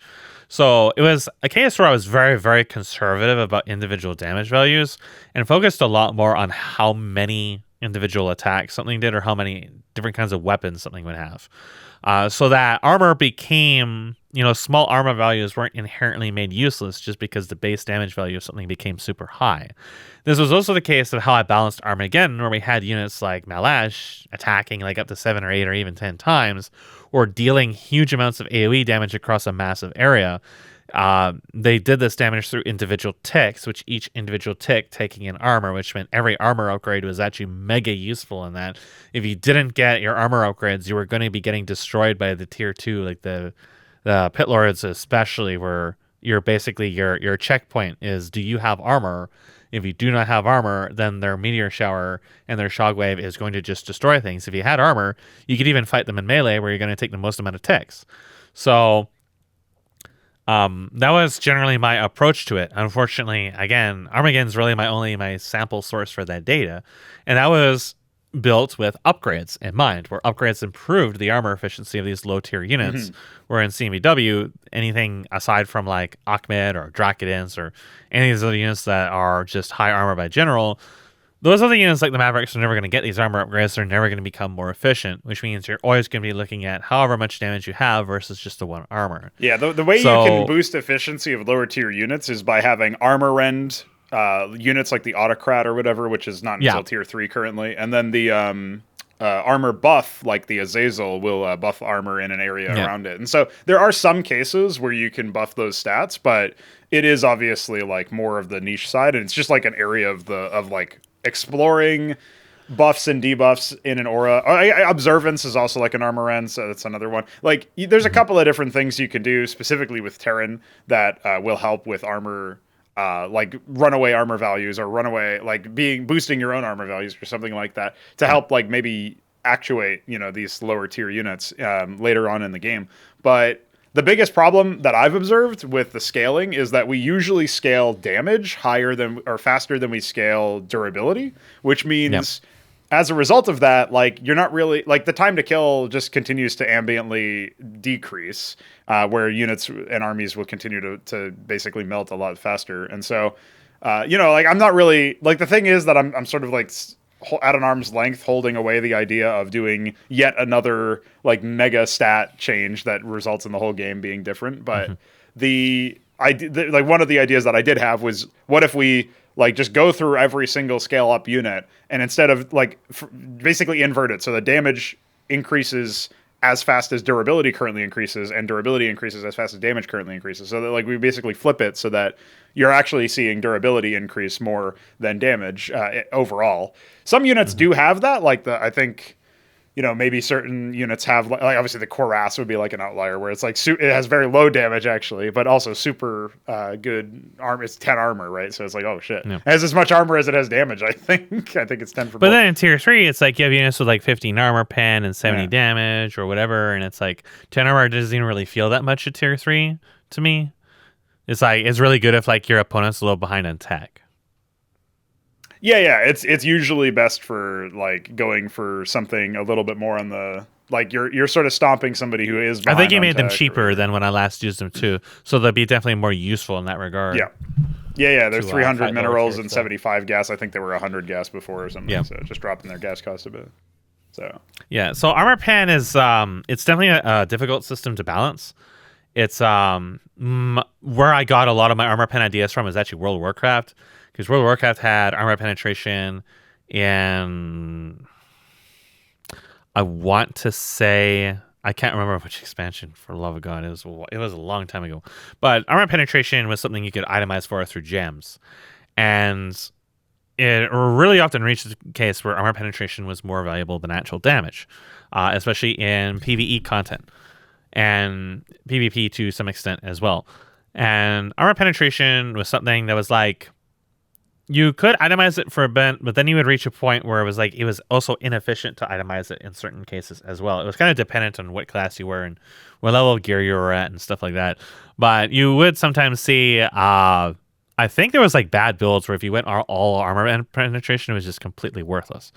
But it was something I believe they just eventually abandoned entirely. Maybe that's different today, but I just recall armor penetration disappearing after a while because they kind of just gave up on it because it became such a highly valued stat. But there was also a situation where it was like, I don't know if spells had armor penetration, and that may have been kind of the problem. I just remember there being this really messy kind of balance, like this was in, and it was in a released version, not a beta, but you always had like this kind of feeling that it was really not going to stick around in its current form. Not just because the game got really simple afterwards, but also because you had just this conflict of what stats should be valuable or not. And earlier into World of Warcraft's lifespan, that was actually plus hit.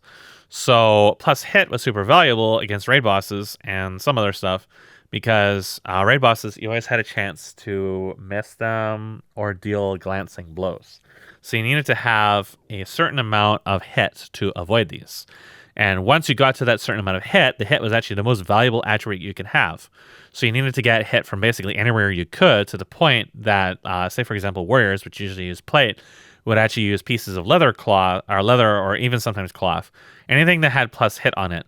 They would use lower level items with weaker stats on it because it had plus hit on it. There was actually a quest item, I believe, for Horde that I think was a ring with plus hit on it, which was extremely valuable, and every Alliance player was really annoyed and jealous of that, and then eventually they removed it.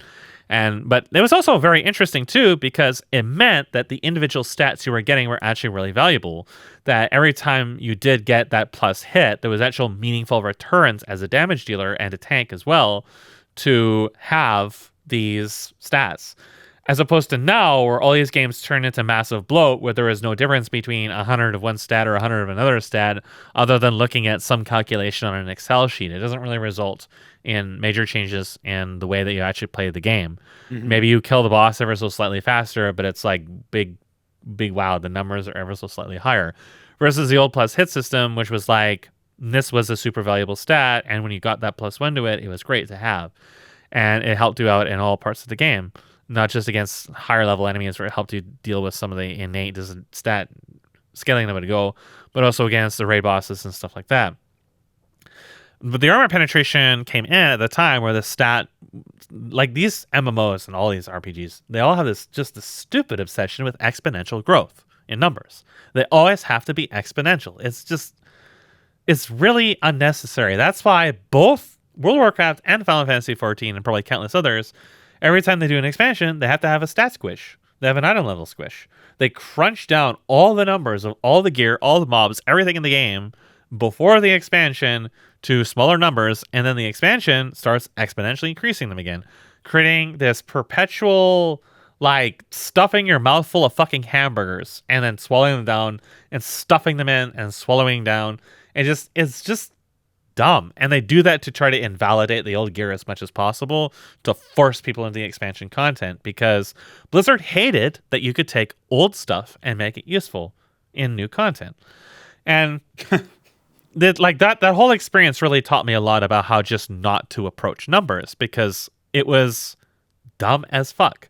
Yes. And like, it was great that you could have Thunder Fury, because HKS had Thunder Fury from Classic, and he made use of it all throughout Burning Crusade, and I think even in some of the Wrath of Lich King, because the proc was nice for tanking, and even for damage dealing in some cases where the offhand wouldn't deal much damage, the proc could deal damage. Blizzard went out of their way to nerf Wind Fury, or nerf Thunder Fury as much as possible, over and over and over, to the point that they like reduced the damage it dealt. I think they reduced the proc rate after level 60 or something like that, and even through many of the nerfs, it was still viable, just because of the way the stats were. So then stat exponential growth became dumber and dumber and dumber. And they just kept nerfing these old items, these legendaries. Like, I was able to use the rogue daggers that I got in Cataclysm for much of the expansion afterwards until I think max level. And Blizzard just despised this kind of stuff. And it was just all due to the numbers. So when you look at the tiers within something like CMBW, currently, the tiers have very large stat jumps, particularly in damage dealt. And it's not like the case for every race, but let's say, for example, the difference between the Dracoden and the Incantor. The damage difference becomes absolutely colossal, not just in the numbers that it deals, but the fact that now suddenly the Incantor also deals AoE. And the Incantor also still attacks relatively quickly. Now, just speaking in raw damage values, armor is treated very differently between these units just because of a jump of like 5, 10 damage. And then we can jump up to like the Star Sovereign, which is dealing like up to 70 damage again. And I think by Incantor you meant Atreus. You're talking about the other upgraded... Oh, I was talking about the Incantor specifically. The Atreus, I feel like, is actually in a pretty good spot overall for this, because its damage... I don't know if he changed... I think he probably changed it quite a bit since when I first started playing, and Atreuses were kind of just ridiculous. Now their projectiles don't track, and I think they deal 15, maybe 20 damage. They deal 20 damage. That's why, because you said a damage buff of 5, so that's why I was thinking you were talking about Atreus. But I remember, like, the Incantor is at the same tier level, right? So... but the damage is 80, so it's very, very different, right? Very slow projectile. It's a very slow projectile, but just like the raw actual damage values, like the exchange of numbers, when the Incantor hits something, it just does so much more damage. And it's just like, that's at the point where it's something like it becomes a lot less about armor penetration and more about the base armor value. I think that when you go into the armor penetration system and you look at stat growth has to be a lot more conservative in damage output, like individual damage output. Yeah. And you also have to treat armor penetration as a luxury, in that armor penetration systems, when armor penetration is strewn around very liberally, it really diminishes low armor values, just like you're saying they do, where like 1, 2, 3 armor values kind of just become completely null. Even in tier 2, where you can see units with fairly high armor penetration, but especially in tier 3, where you start seeing a lot of it all over the place, even on units with very high damage values. Yeah, I think a lot of that is probably an oversight where I haven't realized. I don't think it's necessarily an oversight, but it's more like the system is still very young, and you aren't really like 100% sure how it should be balanced yet. But this is like where my idea of the system came from, where I believe in Apex I didn't have any armor penetration because I don't think it existed. I don't think StarCraft 2 doesn't even support it, does it? I would imagine it would be really challenging to implement in StarCraft 2. Yeah, I don't remember, but I just didn't really use damage. I used some damage values for some things, some damage types, but I stayed away from the whole armored thing really. And I actually used those classifications for if units can attack units at all. Again, like the battlecruisers, the behemoth's main cannons could not attack fighters. So that was what I was really using those for. So there's like more, like you could say binary interactions with that. But it was also because the classifications of the ships and the guns were really how I was handling that, where the behemoth's guns were mostly for anti-surface and then anti-capital, and then it had the missiles that it would hit all area units with.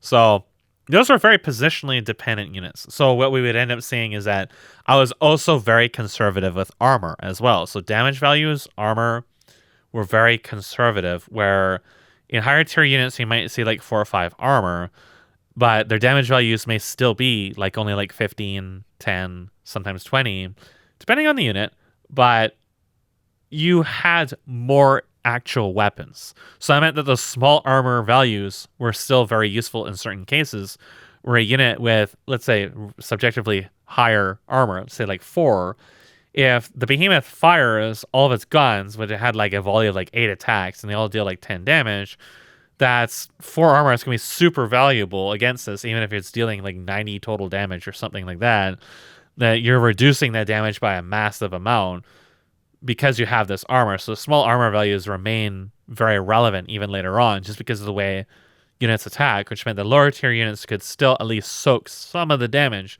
from these units. And then you would have distinct units that have high armor penetration, but don't necessarily have very high damage values with it, because they nullify the benefit of that armor. That is where a lot of the power budget would come from with those kinds of units, is the fact that they can ignore armor. Now they can deal consistent damage no matter the target, and that damage will be much higher as a result of the armor penetration. It doesn't necessarily need to have a super high base damage on top of it. So to adopt that style, you would be looking at a massive reworking of all your unit stats and probably even a lot of their behaviors, because that kind of like it is most certainly like a valid thing, a valid observation from Veek to state that, because that's definitely how it works. That's why people tend to go with damage types to begin with, is to avoid that and just make, I mean, obviously it's a rock, paper, scissors obsession too, but it's also because they don't know how to navigate the fine tuning that comes with this kind of thing. And I don't think no RTS I've ever played has ever really tried to make units have multiple weapons and stuff like that, and multiple like armor interactions. The closest you really get is Homeworld, but Homeworld is still very, very binary, very, very, damage typey, hard countery, and doesn't expose its stats very well at all. And I don't know if armor really even, I don't think it even has an armor system in it really, just like the damage type systems. And it just really hasn't been done before. Again, you don't really have a precedent for this. Yeah. But like just from my observations, again, World of Warcraft not being the greatest example for this, because there's percentages and different kinds of stuff going on with that. But it shows that like the armor penetration was a neat idea, but the way it was deployed was not very good. Also, I'm being interrupted. I had something to say, but now I completely forget what it was. Yeah. Well, right. Attack types. Yeah. So I guess one of the main points that I was taking away from one of the things you were talking about is the armor pen was actualized, or the armor values in general were actualized a little bit more because you had more like like the factor attacks, I guess, is the idea of the attack factor. I had really different kinds of attacks. Like, there really wasn't many units that just like fired a laser and did high damage. Mm-hmm.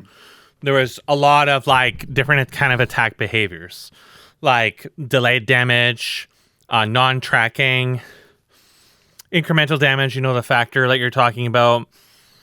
And, of course, the high damage ones would include like artillery or whatever that could be dealt with in other means. Mm-hmm. So I kind of like really refrained from designing stuff with really like super high just individual base damage because it defeated armor so much. Especially for like, I mean, you would reach a point where lower tier units are just getting destroyed by higher tier anyways. But it was still something that I tried to like, I wanted that interaction to be a little bit more delayed in a sense where, economically speaking, if you spend like 1,000 minerals and 1,000 gas on tier 2 units, and you're upping up against 1,000 minerals and 1,000 gas of tier 3 units, you should have statistically some kind of way of actually fighting those.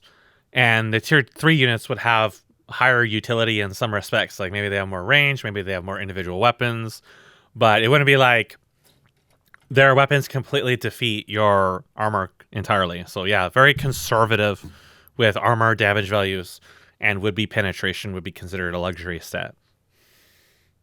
It's kind of interesting because I do feel like in CMBW currently there are cases, maybe a lot more cases than I would initially suspect, where the lower tier units can still beat higher tier units, right? Like, and maybe some of those are actually due to statistical imbalances. Like, I don't know, maybe I0 cores are really effective against tier 2 bio even. But the ideas that I've seen is like, I mean, also part of that is by design. Like you think about the Goliath or the Drakodin, and these are, or even the Lakizalisk, these are units that are kind of meant to be these like tier 1 powerhouse units that sort of throw their weight around and really effectively neutralize tier 1 threats in some capacities. Like certain ones are really, really difficult to deal with. But the strength of the tier 1s that are usually falling prey to these units is that like, oh, they have strength in numbers, they can surround them. Like actually Goliaths and Drakodins have the same weakness against like Zethrakor, Vorvikor, right? Like you can just sort of surround them and stuff, or even Legionnaire attacks and stuff if you have like a back line. So I feel like there's still a lot of cases where I actually do see myself building tier 1 units, not just because I have the money and I want to spend it, but also because it actually will factor into my composition. There's certain units that I still want to build, even in tier 2 or early stages of tier 3. And they, like part of the idea behind having the like no upgrades and getting more units is that you do at some point just enter a stage where it's good to replace your previous units. Like I should replace my Mavericks with Madcaps at some point, or my Madcaps with Olympians in the future. But I can also see how that would be, I mean, for one, maybe a little bit unsatisfying because you're dealing with a case where in theory anyway, you're dealing with a case where it's like, I've built all of these barracks and now I really don't have much of a use for them. I guess I better just lift them off and fly them into my opponent's base or something. And it's like, have you considered allowing them to be upgraded into other structures? Well, the problem is that that's a racial mechanic specifically for Zerg, right? And so I'm obviously you do get some incentives to stick with your old production by the add-on system, where you get the add-on unlock at tier 2. So in this case for barracks, it's covert ops. And in general, medbay stuff can be used at any tier, especially shamans, since they heal air units as well. So there's still some value in doing that. But you don't need, like, say you built 8 barracks in the beginning of the game, you really don't need 8 medbays, or even like a combined total of 8 of either of the add-ons. So you don't need like 4 medbays, 4 covert ops or whatever. Like, you usually only have the ability to spend your resources in such a fashion where you have like, maybe you can afford to purchase units off of like 2 medbays and 2 covert ops or something, which still kind of leaves your other units in a bit of a way. Well, at the same time, I think maybe if people started, like, this sounds like really silly to say, but if they started spamming Achmeds in the mid game, that would probably give them a really good front line. I guess the biggest issue with any sort of spamming is that there's still the selection limit. But I feel like the frontline idea of like, okay, now I can't really use Mavericks to the same degree that I was using them before, or maybe even Cyprians to the same degree, although I can see how they would still be useful since they have the splash. But instead, what I'm going to see what I can do is let me see if I can use Madcaps and use those as my backline. And then since it's maybe I don't have the mineral income to build Heracles for my front line, or I don't have like the number of captaincies necessary to build both Madcaps and Heracles at reasonable rotations, I can now use the captaincy for the Madcaps and also use the barracks for the Hurricanes or something. So I can still have a front line is the sort of the idea that I'm getting at. Plus like any clerics or any eidolons for backline sniping or whatever.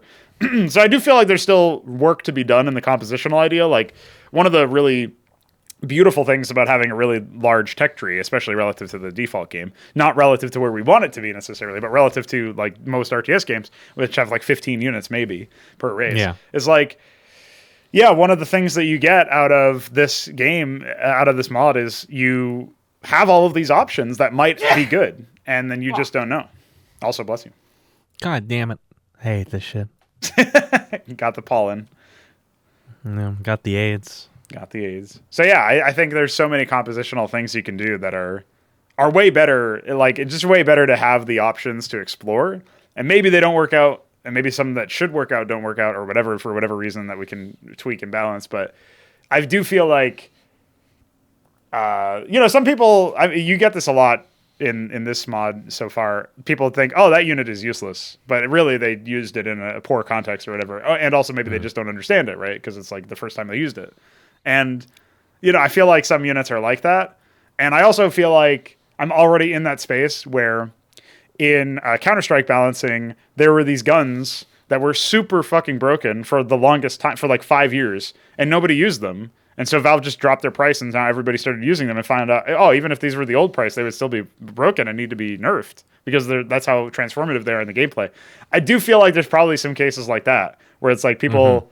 aren't using this unit because of XY reason. Especially when you're in a very small sample size. Yeah. So, yeah, it would be interesting to see some of the crazy strats people come up with. And, maybe if we do end up, we fix up all of the stability issues or whatever, and then we can host the tournament, then maybe then we'll actually get some stuff. Luciferius wanted to put a fucking cash prize up, which is hilarious. Like, imagine people, like, nerding out over, like, oh, man, I'm going to get that $50. Bro. I might actually have to try to figure out how to play.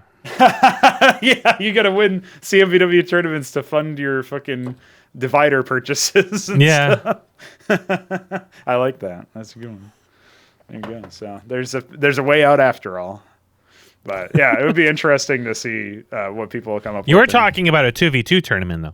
Yeah, I really want to do that. Obviously, I have to do those 2v2 castovers after this is done recording. So that'll be the first time we go back to 2v2s in a long time, castover-wise. I think the only other one was one that you did way back. It was. I'm looking forward to those because they're very silly. Yeah. Maybe not like the most epic, amazing. I mean, one of them is pretty long. Okay. But they were all silly, so I'm definitely looking forward to those. Yeah. Yeah, you know what? Veek just posted, can't wait to see APM counted replays. That's another thing that we have now is that for all future castovers, you'll actually see the APM in the top left. Eventually, we'll track screen position as well, which will be hopefully easy to implement. Like, it's easy to sync, but I don't actually know how we can render it yet, like if it's too complicated or whatever. It should be something you can turn on and off with a hotkey. Yeah, maybe. You were also mentioning in one of your casts about hiding the replay bar. I would like to throw my head in and say that would be very nice to have. That was probably my favorite thing about the StarCraft 2 replay system is the fact you can hide that. Yeah, I think it should default to be hidden. I don't know if you can hide the UI entirely because the bottom like 64 pixels or whatever are just not even rendered. So if you disable the UI completely, you just don't get bottom. Yeah, disabling the UI isn't really necessary, but at least hiding the progress bar because I mean you might know it, but it does kind of like influence your commentary when you're casting. So yeah, there's tons of times where I basically have to say, and this game should be over, even though I see that it's like halfway done. So it's like, all right, there's no way that it's actually over. I guess they can figure that out too if they're watching like on YouTube and they see the fucking progress bar of the video. But it still like would be better for me to not know in the moment because it definitely influences commentary. So yeah, I mean, there's actually while we're on the subject, if there's any other like UI related shit for replays for casting and stuff. I mean, I think that like having the ability to see unit counts and production, what's producing on the players, kind of like, the StarCraft 2 replay system where it showed these things on that menu. That is a nice thing to have at a glance because it currently you show all military units and all worker units, which is nice. That's definitely a nice break from brood work, because then you can kind of say, oh yes, this many workers and that many workers. A lot of the cast overs, like recently, I've been like really pointing out, like, oh, this guy's behind in workers and stuff, and so it's I don't even think about it anymore. But yeah, that is a new feature. So. Yeah, it's nice to have. The screen position's nice to have too. Actually, that's how I casted a lot of those StarCraft 2 Warlords and Merchants games, was to have first person on myself, so that it's very, very, very, like when you watch a game that's being casted in a replay, it's very, very easy to lose sight of the fact that the player's camera is only in one spot. They're focused on other stuff. You can kind of like assert these things by what's happening on the screen, but you don't necessarily know that that's actually what's really going on. Like if they're paying attention to something else, or if they didn't get a notification, which sometimes happens, stuff like that.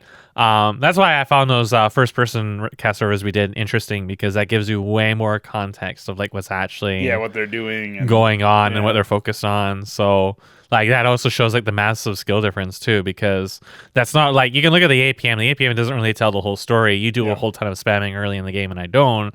And the APM kind of like sort of evens out later on in the game, but the effective APM is still completely different.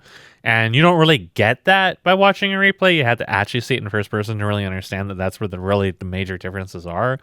And then it becomes so much more obvious like why the games go the way they do, is because the EAPM is completely different. And you really only get that out of like seeing where the camera is and what they're actually doing. The selection stuff is really nice too that you've added. Yes, and makes a huge difference. It's just much easier to see like what's going on, whether they're selecting and stuff like that. And you can kind of you said you're going to add in player colored selection, which would be nice too. Then you can tell that like especially when you go into 2v2s, which player is selecting what. Yeah, I think it would just be, I want to say it would be as simple as just taking the GRP files they use for dash selection and turning them into player color, but I actually don't know if there's some special. It depends if it's actually player owns. Yeah, right, because it's drawn on the it's just drawn on the sprite, so I actually don't know how that would look, but hopefully it's something equivalent to that in terms of how easy it should be or whatever, right? Yeah. There's that. There's I would like the screen, like you were talking about the first person thing. If we can also toggle not just like the screen position show up on the because you have a viewport in the minimap, you can see like a white box that you're using to tell you where on the minimap where on the map you are, your view is. So we would have something like that, but player colored for each player that was actually playing the game. Yeah.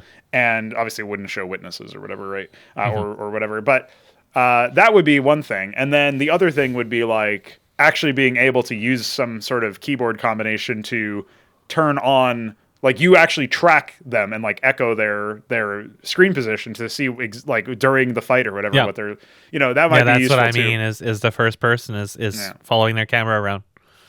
It's very very educational to do that. It's like having a first person VOD, but you have way more tools in your disposal to opt in and out and see stuff, as opposed to having like flip on and off in the fog. Did you see this? Did you not see this? Well, I mean, I also, like, if we do end up getting that 2v2 tournament done, it would be really cool to actually commentate those with you live and have more tools in the witness selection or whatever, like, or even if they were, like, they send us the replays after or whatever, I don't know. But, like, whatever the case may be, because I don't know how many games concurrently we would have, but something like that would be really neat.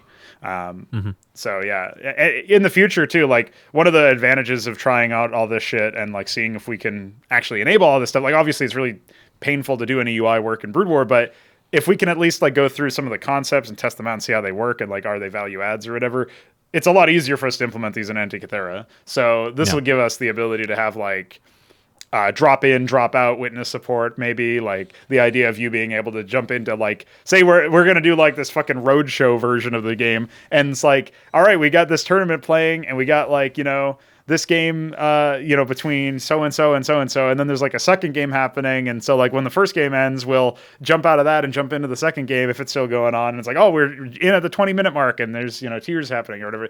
Shit like that could actually be done theoretically. That way, if you were, there's something that happens a lot of the time is like the players want to start playing, and the witnesses who are going to, like the people who are just going to watch are late or something by 5 minutes, and it's like, all right, I can't watch now, I have to wait for the game to end or whatever, and it's like, yeah, stuff like that can at least be resolved. So maybe anyway, I actually don't know if that's possible or not, but without like drop-in RTS requires you to basically synchronize the game state at the time of you joining, which probably means that when somebody would join, it would be like a pause or whatever while that happens. But if we can make it super fast, then maybe it wouldn't be that big of a deal. Yeah. I would have to think kind of like replay rewinding. It's things I've heard are kind of annoying. So, well, the replay rewinding stuff is basically, it's actually easier if you set this benchmark. So there's like these timestamps you can set, and from that point you rewind. So it's like you jump to that point and then skip ahead. Yeah, that's to what whatever StarCraft 2 does. Yeah. So that would be, I mean, I don't know why they have like this dev blog post where they say that that's really hard. And unless I'm missing something and Vik is also missing something, I don't see how it could possibly be very hard. So probably because you're working at Blizzard, that's the hardest part. And your fucking breast milk. Yeah, I mean, you're dealing with this 1997 engine made by Blizzard North that, you know, Vivendi shoehorned into you, and you're just kind of flailing around. I can see why it would be difficult. Yeah. I mean, they had to wipe all of World of Warcraft's spell database to remove slow from Mindflay. What the fuck? Yeah. Yeah, let's just painfully rebuild every single ability, guys. Don't worry. Man, that led to a lot of silly bugs. Of course. There's going to be oversights. That's like, you know, if suddenly every single graphic in the game were omnidirectional or something, imagine all the crashes when shield overlays happen. I mentioned the stat crunches. Every time they do that, it's completely fucked the entire game. All the NPCs have the wrong numbers. Yeah. Things will be fucked for like months at a time, or you can like get randomly one-shotted by shit. NPC versus NPC fights were always hosed. Like, shit just gets fucked every single time. Big fan. When it really should be as simple as just like running a script through a bunch of shit once you understand how it should be rescaled, but they can't even do that properly across several times of doing it. Yeah, why would they do it properly when they can not do it properly is the question. This is lard we're talking about. Yeah. But yeah, I don't know. I feel like the UI improvements, just making it so that it's easier to interface with it. Like the production menu is something I actually talked with DF about when he implemented the showing resources of all players. And he's like, I was like, you know, it'll be a real shock when you end up figuring out how to do that. Because for people who don't know, in order to make it so that the resources show up, he had to manually add new fields in the like bin file, which handles like UI stuff. He had to manually add new modules or whatever they're called. I think internally they're called widgets or some shit like that. But he added all of these dialogues. And it was like one for every resource type for every player. So I guess it was like 16 new dialogues or something. And each one of them, when he added it, like, not each one on a per basis or whatever, but after he added them all, he then had to go in, like, find all the hard code that expected the dialogue count to only be this, and then, like, just fix it because it was just crashing. Because you can't just add new shit. It's so stupid. So I don't know. Like, I spoke with Vik a while back. This is like maybe half a year ago now. I was like, yeah, the UI in Brewer is kind of terrible. And he's like, yeah, we should just, if we're going to try to do anything large scale, we should just re-implement it all. But that also seems like, you know, too large scale considering we have our own engine. Yeah, like how much time do you want to devote on this versus your other projects, right? Well, that's the same thing as like why we haven't worked on, like, I'm going to be working on AI later today actually, but like why we haven't worked on AI that much, or why we haven't, like, I haven't finished any campaign work or anything in a while. It's like, you know, actually it feels like the window to work on a campaign seems to be ending, because we're getting to the point where eventually we're going to have, like, we already have a better editor and it's not even like in a good spot. Like Vik was saying earlier that the editor is terrible, but still better than SCM Draft 2. And that's true. But like, we need more than that. And so like when we actually have our game out later this year, it's like, is it even worth it to make a campaign at that point? Like we already have, like, is it even worth it to work on CMBW at all at that point? Like probably not, but you know, who knows what the actual situation will be, because our game is going to be very different. So there's a potential for CMBW to sort of coexist alongside it. It's just when we're used to working within no limitations, it's sort of like when you were talking about Unreal and like how, I moved out of modding and into Unreal. Why the fuck would I look back? It's kind of like that. So yeah, maybe the solution is actually to make a build of CMBW through, like, out of Antikythera or something if we actually still want to explore it. But at that point, I feel like, again, we would just be better spent. It's just better off using your own stuff, Yeah. That's one of the main reasons. People have said that before. That was actually one of the older plans, is like, I guess we'll re-implement that back when it was called Hydra into Antikythera, and we'll go from there. And the problem is, like, why would we spend all the time to do that? Like, it's just Blizzard's shitty, like, Warhammer 40k fanfic or whatever at the end of the day. And I can make it less shitty, but why would I do that when I can just make my own thing, you know? So, yeah, I don't know how long it'll... like maybe we will end up squeezing out a map crap campaign crap in the in between, but it does seem like that window is closing. And so, yeah, but the UI stuff at the very least deserves a sort of an attempt at trying to figure out how we can do it. Maybe there's some elegant way we can add the production menu because the main thing I would be concerned about for the production menu is if you have to do the dialogue method, it just doesn't scale at all because you could theoretically have like an infinite number of things in the production, right? Like not an infinite, but like a significant number. So how would you do something like that? Like ideally, I guess you would have a scroll way or something to like a scroll bar, the horizontal scroll bar per player or whatever, I guess. And you definitely want this to be a toggle because it would take up so much screen space, especially in Brood War where you only have 640 by 480 upscaled. So like all of that anyway is to say, I don't think we can do it the way the DF did it for the resources. So we'd have to think about a different way of actually implementing it, which I guess probably means we would just want to draw some shit on top, like on a layer on top and not worry about it then, because then we have like full control over it. But I don't know how difficult it would be to implement a system where we can do that. Technically, the debug plugin does that with its console, but we haven't reverse engineered, like we haven't fully ported that over to our code base. So that's still sort of, we have the source code for it, but we just haven't made the effort to like fix it. Funnily enough, the debug plugin is the most often caught by like anti-malware shit. I don't know why specifically. Probably because they recognize that Nave likes to program in Rust or something. Yeah, Rust will definitely get everything on your ass. Stupid. It is basically the biggest red flag for bad programming. Yeah, and now it's in Linux. Other than maybe JavaScript. I can't believe Linux decided to actually make Rust part of their... Like, they coded drivers or something in Rust now or something. So, get it out of here. That particular debug plugin is actually in C++, funnily enough, but it's... I don't know, man. It's the whole thing is a mess. And they recognize bits of codes and it gets flagged or whatever. Yeah. And it's all junk. It's all junk. It's kind of goofy. I wish that it wasn't so arduous to like get the installation process done. Even with the launcher, which definitely fixed a lot of problems, you still have to install 161. And most people are like, I mean, again, maybe these are the people you don't even want in your community anyway. But most of the people are like, oh, I can't play it through the BattleNet launcher. What does that mean? I only know how to launch apps, not programs. So. Yeah, like I said before, I've run into people that are adverse to even downloading videos. Like, yeah, that's insane. Like, absolutely insane. It kind of reminds me of like one or two people on SCN were like, oh my God, it's too hard to download an EXE and double click. Why would I play a mod? Yeah, well, why would I play the default game is my question. So. Yeah. It's like you just don't even want to be near these people because they're gross. And you feel just like squicked out. Squick. So we've talked about Armor Pen, we've talked about attack styles, we've talked about trailers being dumb, we talked about Armageddon, and we talked about Canada lore. What do you reckon is sort of like your most immediate future? Because you obviously got to pack up and shit, but like we were also looking at some Apex X updates. So I don't know if you wanted to sum those up and talk about what you've been working on. Okay, let me just whip out this file here. So the first voyage was January 1st. So I know I did a couple recordings in BBT that talked about some of the stuff we added, like the dash canceling and stuff like that. I've kind of just like kept in line of that, of like working on the player character, trying to I've sped up the moveset and stuff a lot. The dash canceling's back in. In mid-February, it kind of just stopped working, actually, completely.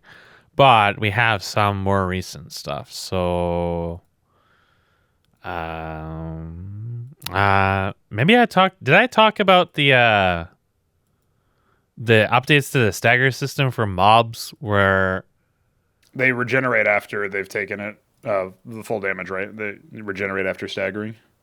Yeah, so I've actually evolved it more since then. Okay. So now they have basically before. So I had this. It's kind of like the growing pains of going through this process, and the first voyage kind of like giving us actual testing data to go with is.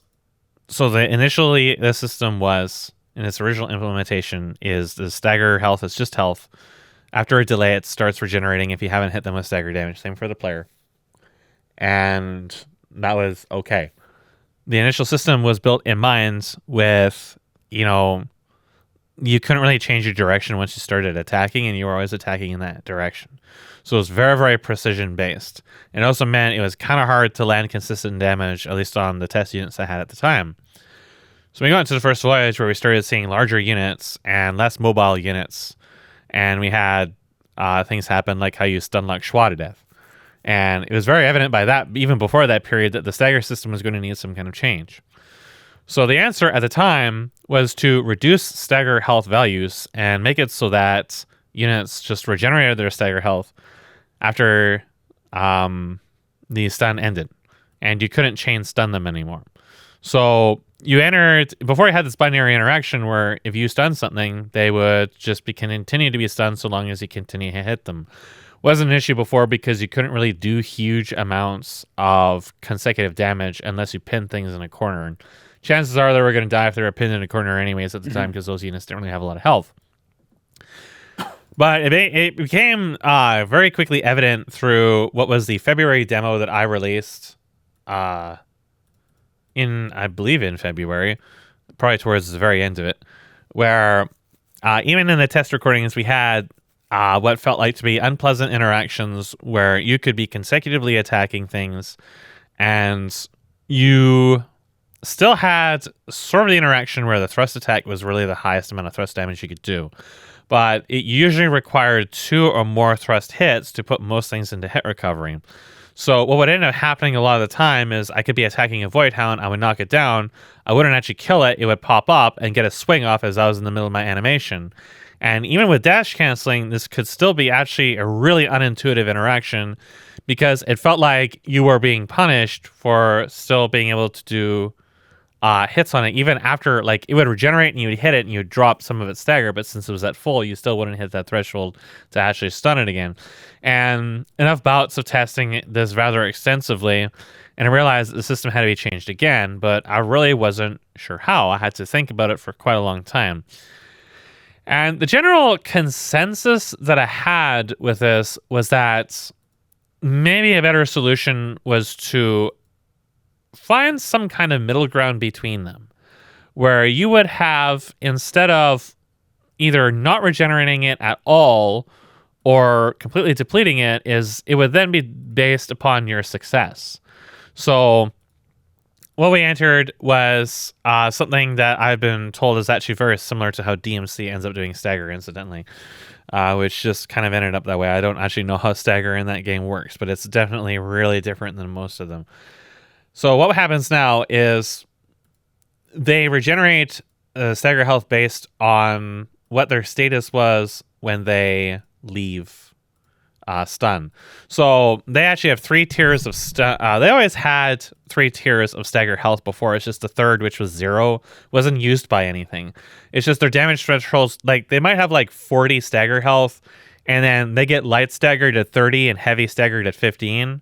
I'd always set it at that way. I'm not actually really sure why, but I did. And things started to get changed back when I was changing the other system because it was clear the values needed to be lower. Well, with the new system is, if you have them just in stagger and they come out of stagger, they will fully restore their stagger health normally. You weren't able to put a lot of pressure on them. If you put them into heavy stagger, into the stun, which for the Void Hound, that's the knockdown animation, they come out, I believe with, currently it's like 80%, I think. I can actually check the numbers right here because I actually do have this open. Or is it going to even work? Didn't I open save space? Why are we still on Rungoro? Question mark? Okay. Did I just not open it? I don't know. I'll have to wait for the editor to load. But anyways, that third threshold being 0 is really the most important one. Or is my system lagging? I'm lagging, aren't I? No, you're fine on my end. Okay, well, my whole system is frozen at the moment. So when a unit has that 0 stagger and it restores to the threshold of the light stagger, which means that if you were able to consistently land damage on something, now keeping in mind that these windows only exist so long as they're stunned in the stunning animation. So those stunning animations don't reset like they used to. So only like if you have it in stagger, you get it to stun, it'll play the stun animation. You only have a short window to actually land enough damage to bring them down to 0 stagger health, which means that the system now becomes much more biased to being able to consistently hit a unit over and over and have a good attack chain, which is more possible now thanks to the way I've changed the mix-up system and the way that the dash canceling is in. So the system is now a lot more about being more consistently aggressive and less about pushing things in a stagger and then keeping them there, which is just really binary and broken. So it remains to be seen really what the fallout for this will be. The player does not use this system at all at the moment, but I've actually probably the most major thing that I've been doing is I've been fixing bugs. I've been discovering bugs and weird things and fixing them all throughout the year so far. So we had a whole slew of things we wanted to do leaving the first voyage, making a collision channel system explicitly for projectiles to try to help fight some projectile-related bugs, trying to figure out a solution to doors, which I might have with a non-actor destroying setup for the save system. I haven't extensively tested that. And just in general, hunting down some of the strange things that can happen, like units shutting down their attacks and not moving around. It was rare, but I believe that you ran into that at least once. And I'm still not 100% sure what that exact cause is, because I think it's related to them jumping and not landing on the nav mesh. That doesn't make any sense because the nav mesh is not really that busted on that map. So it's kind of strange. I guess I never opened safe space. I am not in a safe space. I don't feel safe. Do you need an adult? I need an adult, and I need them to hold my clammy, sticky hands and take part in the sticky boy syrup. I'm just going to open the core mob, and I can give you the actual interactions right now. Anyways, some of the bugs I have found have actually been with the attack system for both the player and the mobs. So it wasn't taking into account animation scaling for speeds. For example, the Voidhound actually attacks twice as fast as this animation normally is. But the way that it was firing the timer to reset the movement was kind of hiding this, because it was actually triggering like 2 or 3 times per attack in different periods. When it started blending out the animation, when it finished the animation, and I think also when it was interrupted.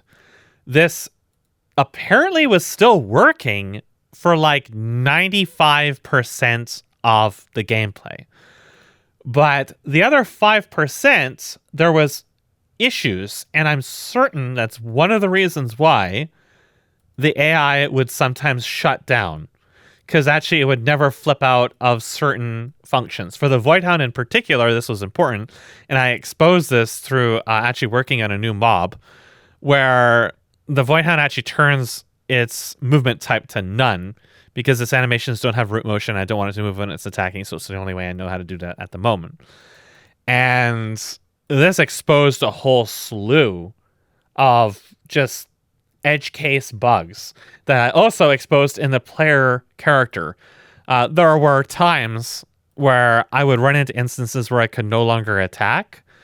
I believe that this is a cause for those.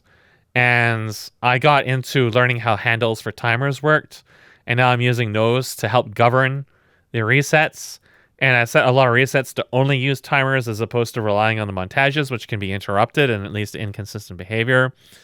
So really the whole system should be a lot more resilient.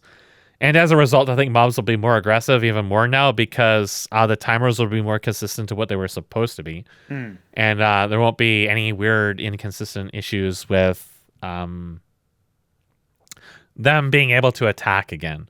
So sometimes you might see them pause for a long time when attacking, and that would actually be the reason why, is because if they were rescaled animations, it was not accounting for that at all. And that's really, really bad, because I ran into this with a stagger system where I would change those animation speeds, and yeah, you had to change the actual timer that the unit would remain stunned.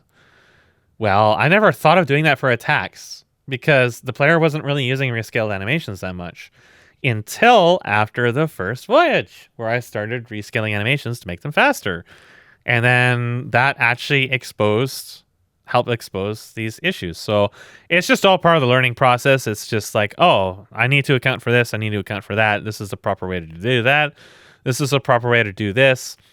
Not really a lot of new content has been added to the project, but as far as like the resiliency and reliability and speed and general feel of everything has been improved rather significantly.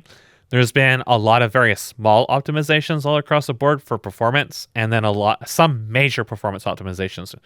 We also have updated to version 5.2. I'm on a fairly early build of 5.2. It is very likely that there are newer builds out there that fix a lot of the innumerable bugs I'm running into right now. But HKS's processor actually was basically dying, so he had to switch to a processor that's even older than mine. And he really didn't want to deal with building the engine and Visual Studio and stuff like that on that processor. So he's kind of waiting to get his RMA done and get his new processor so he can then get back to building the engine, and we will update. That will very likely be after the move because it's going to take a couple weeks for the shipments and stuff on his end to resolve. And then we will probably update. So where Apex X is right now is it's really like, I'm looking at my patch notes and it's basically like, I found this crazy ass bug. Like this one here literally says corrected major oversight with the attack system on both mobs and Anius, where it did not account for changes in play rate on input montages and therefore had the same kind of bugs that the stagger system had. This was compounded by the interrupt/complete/blend out pins being hooked on the timer, and is possibly the only reason why this system seemed to work in quotations properly, but likely only contributed to bizarre behavior like the old double dashing, which may have actually been a result of this, and things like the stun changing inputs and the timer attacks refiring, and just like, it was just one of those things where I'm just working with stuff I don't really fully understand and trying to like figure out how to unfuck things.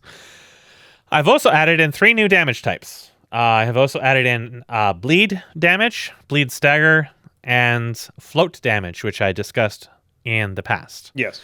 So bleed damage, you might think of Dark Souls, which it's sort of a similar idea.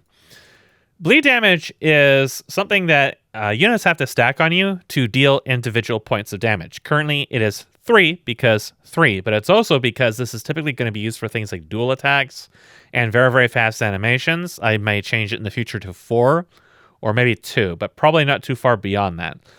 I have a unit I'm implementing. You have seen her in those recent recordings where I was showing the overlay I'm going to have in future productions. She dual wield swords and will have other stuff, and you can get hit a lot of times very quickly. Now, I want this project to be punishing, but I don't want it to feel like you slipped up once and now half of your health bar is gone. And I spent a long time really thinking about this because within their first voyage, we have very simple creatures, a lot of which who are not very aggressive, only have half of their movesets, or were outright bugged, like Gundurvar, and some of the others, even the Fire Magus really doesn't begin to resemble what he once will be. But at the same time, those simple units have the opportunity to deal a shit ton of damage to you if you get caught out or get pinned in a corner or something like that. We were looking at increasing the aggressiveness of units and then having other units that are far more aggressive, attack far more fast, and have more weapons and more attacks at a single time. I didn't really want it to feel like you got slightly out of position or hit an input wrong or wasn't really sure what you're doing and just got instantly completely fucked by these. So I've been trying to think of other ways I can have enemies represent threat to you, deal damage to you, or otherwise interact with you without having to resort to things like regenerating shields or more health restores on the map or, consumables or any other of these god-awful systems. So bleed damage was something I'd considered before in the past, but at the time I didn't know how to implement it. And I also wasn't sure in what context I would apply it in, because I didn't really have a lot of context for the rest of the game. But somewhat recently, when I was reviewing my Dark Souls 3 randomizer run, I was thinking about bleed damage again. It kind of reminded me about those thoughts, and I thought, well, I could implement it, and it might be more useful for units like the Kijo that have dual weapons, dual katanas, and can probably hit you like 6 to 8 times in one attack string. I didn't want to nerf those units. I didn't want to make them less aggressive.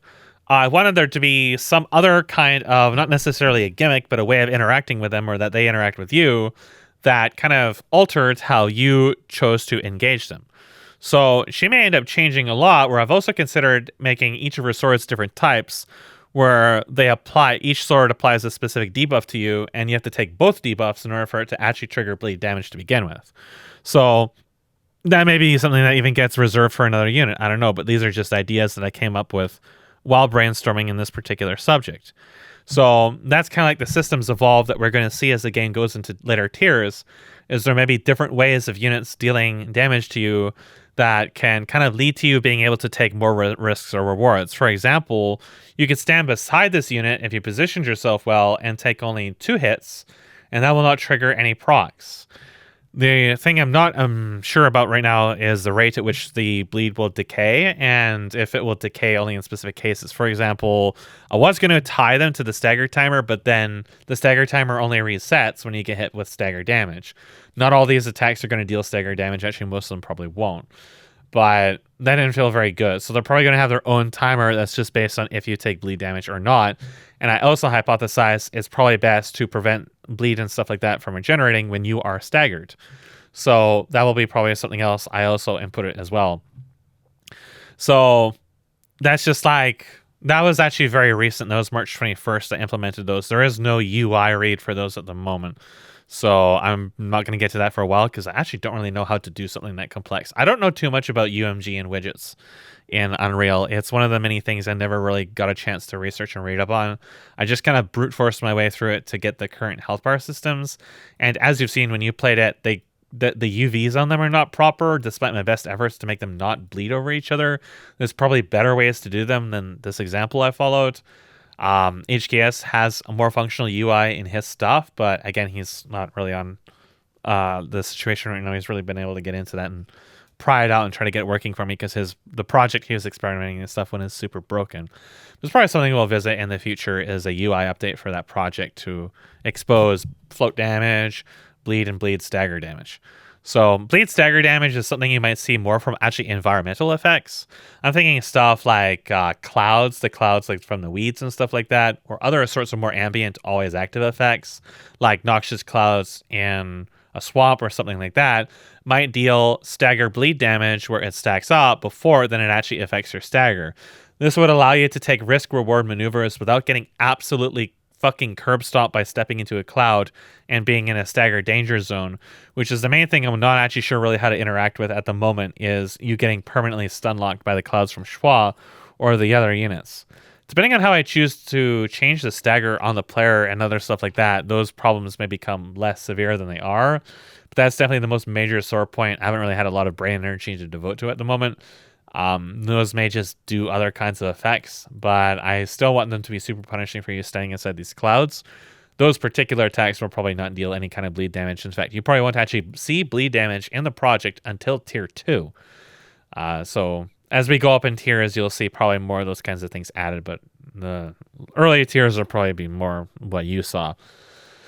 I've also changed stuff with dash and made it more reliable and a little faster. And I've begun doing some AI systems updates, adding in the ability to support stances and stance types for the AI. Oh, that's going to be big for a lot of the duelist ones, right? Yes. The Kijo, I showed her she just has her dual swords right now. She will eventually have a caster stance, a single weapon stance with thrown attacks, and possibly others. It's a big one for weapon swapping in general, but even just for behavioral changes as well. So it's like the building blocks for getting to the stage where we can have the AI change a stance, and then that stance governs entirely new sections of its AI. So it's something we were waiting to do for a while, and now the basic building blocks of that have been put in. So we will see more of that evolution as we go into it.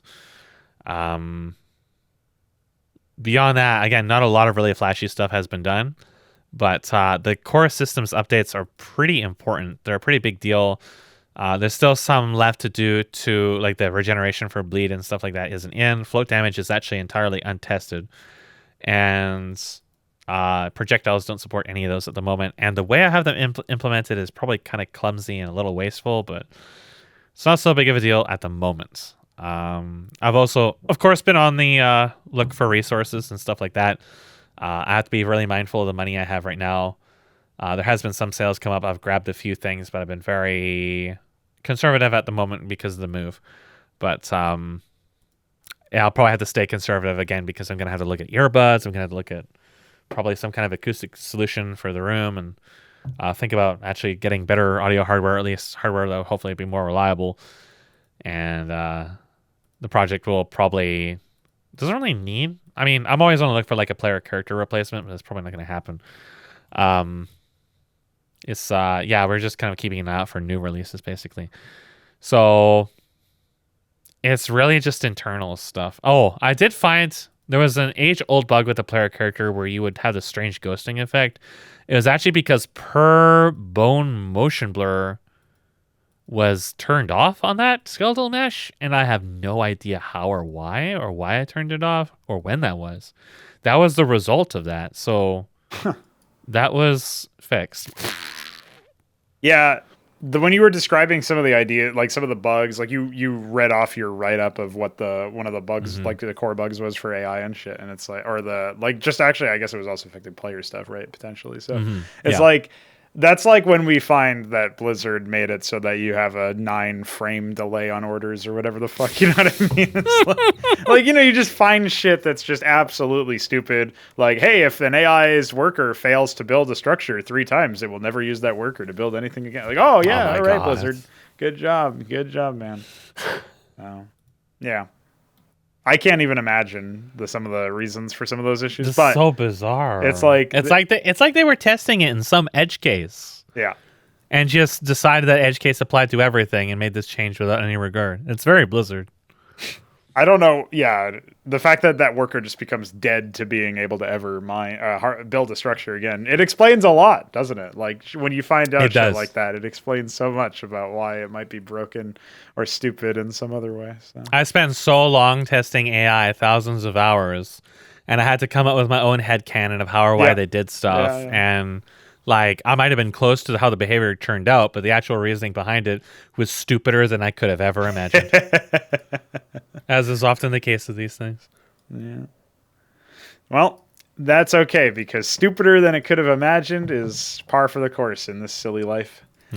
So, with any luck, it'll look up. I'm definitely, like, when you talked about the moveset revisions a little bit ago, like one of the last shows, and then obviously the various bug fixes and stuff, you know, yeah, it might not be super flashy, but just having more units, having more, you know, aggressive, like more true to your actual vision for the combat and stuff is really exciting to me. And obviously, I guess you probably haven't done too much more work on the environment, like you haven't done too much more level design on as far as like adding more stuff that wacky platforming sections or whatever, but like being able to, I still say that like being able to actually explore whatever I see is one of the best parts of the project for me, and like one of the parts that I certainly enjoy the most. So when I hear that the moveset is improved, then like part of me thinks, oh yeah, that's great for combat, but also it's probably better for like more responsive like navigation. Yeah, like I increased the speed of mantling, and Helm Splitter is a lot more reliable now, well, more faster and responsive. I've considered I'm considering ladder climbing. I don't know how to implement it, but I would like to have, like, ladders are kind of like a core part of buildings, right? And like if I implement that, I want it to be really smooth to go on and go off. Like some games they're okay with it, but you have like Dark Souls and it's just ladders. It's like a scripted animation or whatever, right? It's like, yeah, and it's so clunky. And ladders are also, like, as you've seen, a way to just cheese things. There's just in PvP or PvE, ladder griefing is just so incredibly strong. And yeah, well, in Counter-Strike, really you can move. Maybe they fixed this since, but you used to be able to look up and to the right or something. You pressed your W key to go up it, but also your D key while looking to the left or some shit like that, and you actually went up the ladder faster.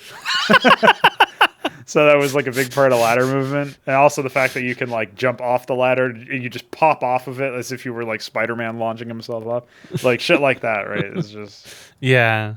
Yeah, it's something I'm considering. Like I've considered a lot of different stuff in the moveset that's kind of like too far fetched at the moment. As far as like where we're gonna go from here, I'm really at this point kind of focused on adding in more creatures, or at least getting building blocks in for them at the moment. I've worked a little bit on some mapping, but not really a lot. I tried to get the first vision functional again, but young Anna is really busted, and for some reason montages don't even play properly for mantling at all, and I'm really confused by that, and I have no idea why, and I spent actually quite a few hours trying to fix it, and I have no idea why any of that stuff broke. It shouldn't have.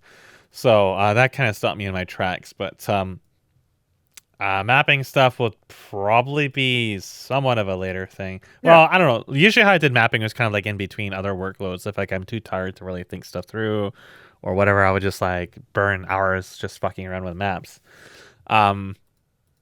Short term, I would like to get stance switching, a demonstrational version of it functional on the Kijo, caster stuff functional.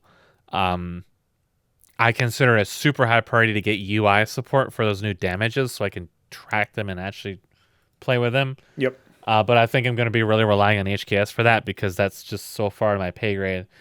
A good chunk of time has gone into trying to understand some of the new systems. So I believe I talked about Dragon IK in one of the last recordings, which was a plugin for IK handling. The Kijo is the first humanoid I've put on that, and I ran into issues of my own stupidity again where I wasn't paying attention to what I was doing. And setting up animations on a single skeleton for easier retargeting to humanoids was also a really major one. And then I goofed that up by importing animations on her that don't work because mannequin skeleton is not adhered to by female characters, and both of them are different from each other and the mannequin. And for some reason, I just had a brain fart when I did that, and I don't know why I did that. So I'm wondering why the character is floating in the air sometimes, and I'm like, oh, I know why. So that'll actually be in the recordings I made for you. It's just bafflement and subsequent rage. Yeah, figuring out how those systems work was kind of a thing because I've been integrating it into units as I go along. The Voidhound supports it, the Sadistic Weed supports it, the Malicious Weed support it. The latter two have some issues with it because their skeleton hierarchy is very weird, and they're just weird, like non-standard kind of creatures to begin with. So they kind of do some strange things sometimes. The Kijo's working quite well so far, and the Voidhound works relatively well. The ultimate goal is to actually put it on the player character and integrate it with ALS for the footlocking so that being on an angle will make your weapons angle up and down. This will make it easier for you to fight stuff on stairs, and I can have angular terrain, which I've been very, very heavily avoiding as much as possible because it's really hard to fight stuff on an angle when your weapons go into the floor and then they hit you when they're above you or vice versa. So... Right. Having the angular behavior in will help a lot with that. It'll be very subtle and not super aggressive. And I have that, like the Dragon IK will just basically do that out of the box. But I only want to implement it when I know all the major bugs I know how to deal with are resolved. Because it's not really super plug and play. Everything is different. And there are definitely some things to really watch out for it. I might need to make a custom trace channel for the IK system. They recommend to do that. I've been avoiding that and just using the climbing channel that I use for mantling because small objects will not have that enabled.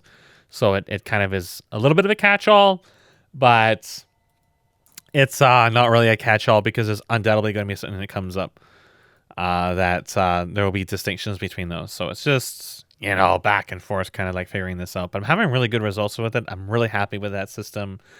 It's going to really help me out a lot. And it's just like one of those basic things that, I couldn't implement an IK system like that myself. It's super complicated shit. And this is done in C++, so it's just a really fast system altogether. And I tested it with 60 Voidhounds, and it really wasn't that big of an issue on my performance. So our goals for the second voyage is another Tier 1 zone, Platform 69 with some basic functionality. I certainly won't get the whole thing done, but enough that you can go through it with a companion cat. If this is not viable, then I'll do another companion and scrap that. It'll be a future kind of thing. We'll see. And then I want Rangoro to be playable with a boss in it as well, which will be a Tier 2 zone. And then that's it for our zones. We might have other examples, like we had Rangoro within the first voyage, just to kind of see it. So we might have other prototypes in there. I want all the mobs for those set up, and I want Arbiter to be more fleshed out. I have actually worked on Arbiter. I've added in what will eventually be the area that leads to Schwa's actual arena, because Schwa is not supposed to be the boss for that. And I fixed a lot of issues with the existing mobs for that zone. Gunnavar, for example, I fixed his derp outs and stuff like that. That's all corrected. And some other like performance improvements on that map have already been done.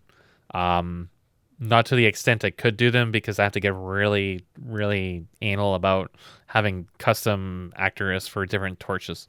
But I fixed a lot of the hitches you used to get in that map. So it was just, again, not calling lights, and then lights being active all the way across the map as a result. So that's been corrected. 5.2 fixes a chunk of the issues with the foliage and not supporting nanite, but only about 50% of them. It did fix a lot of the bug with volumetric clouds and thin geometry. So thin geometry will flicker anyways because of the aliasing.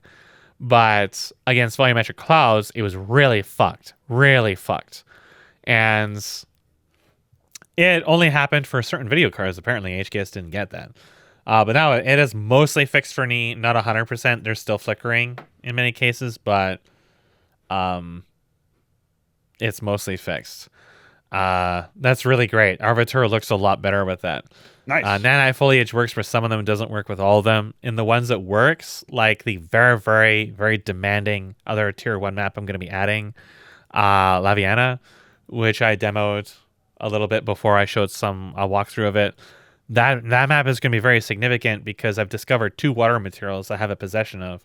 One from that map and one from another unrelated map project, that I can use those water materials, create variations of them, and I can probably use them for like every creek in the game and almost every pond in the game, with distance field ripples and other sorts of behavior. One's a curve.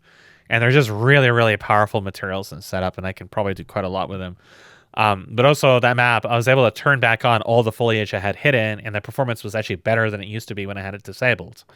The nanite holes problem is finally gone, so Zeus won't have weird fuck geometry in it, and Laviana used to have holes in basically every single rock all over the place. That's all fixed. And Arbiter had a few bad spots in it, namely the little kind of outcroppings on the roof and the far away across the map where Schwa was. You could see that they were just fucked. That's all fixed. So there is bugs that have been introduced. Niagara Editor has some weird bugs with unlisted nodes being active for some reason. That's probably already fixed in their internal build. I just don't have it. And Lumen has improved some of its graphics quality, but emissive ghosting in Lumen is for some reason like 1,000 times worse, and it's really fucked. They've been working a lot on those, so it's not surprising there's shit that's broken in the initial builds with it. Nanite does produce some weird fuck geometry on some meshes, so that's also definitely going to be a work in progress thing. I have pinpointed the cause of the cloth crashes, which appears to be the cloth factory, which, because of old versions of the project, was defaulting to an old one that was actually causing crashes with an optimization. That optimization was always disabled, including in First Voyage, to avoid this crash. Once HKS figured out it was a cloth factory, and I hunted down very tediously all the extents where this setting was enabled, the cloth crash disappeared, and I can have that optimization enabled. I no longer have to have awake all rigid bodies on tick on the player character. The tail no longer gets stuck in the air like it did in many old things, where I had to run this on tick, which was most certainly not very performant. Okay. So that's also gone as well. So there's just like tons of little things and tons of big things too. Yeah, just to improve visuals and also performance. That's always nice when you can do them both in tandem.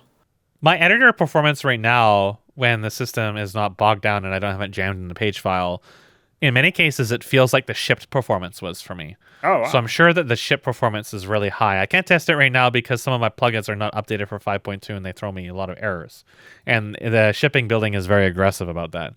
But that'll probably get corrected as time goes on and people update their plugins for 5.2 since it's very new. And a lot of people don't update it until it goes official. But we just kind of like patch the holes, tell it it's 5.2. Don't worry about it, Daddy. And sometimes it blows up and HKS tries to fix it. But sometimes you really can't like fix it. And when it's really aggressive in the compiler, you kind of just have to wait sometimes. But I'm sure that the ship build performance, particularly in Arbiter, will be quite significantly different. It will be interesting to see once I do another pass on it, another performance pass on it, and be more aggressive about some of the lights. If I can make it actually, it probably won't be stutter free until Nana actually supports culling lights, but the really nasty spots, like in the middle of the map when you're looking over to the courtyard, that's pretty much gone. And Schwa's one is also a lot better than it used to be. So yeah, I would like to, if things go well, I would still like to target a second voyage by the end of the year. I've lost a lot of time. I've done a lot of small things, but certainly, the Kijo was something I should have had done within January, at least demonstrable in January, and it just got eternally pushed back. But it is possible if things go very well, if summer turns out to be, a rebound, that along with catching up on my D&D work, I will be able to actually put some serious time into this project. That would be the ideal. The ideal way to get out of this shithole is to be able to actually put serious time into that stuff. So that's my goal, is to first focus on mobs, and then as mobs get done, we're going to go back to maps, and then start implementing probably Rangaro, and maybe I want to actually start working on mechanical units soon. We're going to see some sci-fi stuff come out because that's what Platform 69 is. Mm-hmm. I have a bunch of mechanical and robot assets, and now I have weapons and stuff for them. So would like to do some shooter stuff with them, but I don't think I actually really have firearm. I might have some firearm animations I can use. But that's all new stuff for me. It's kind of a basic thing, but I don't really have that stuff in the project. I'll have to do some references for it to get them to work with the AI and work properly. Because I want, if a unit has a rifle, I want it to do reloading, and its AI to be aware of how much ammunition it has if it's using something like that. So I want to do things properly from the start.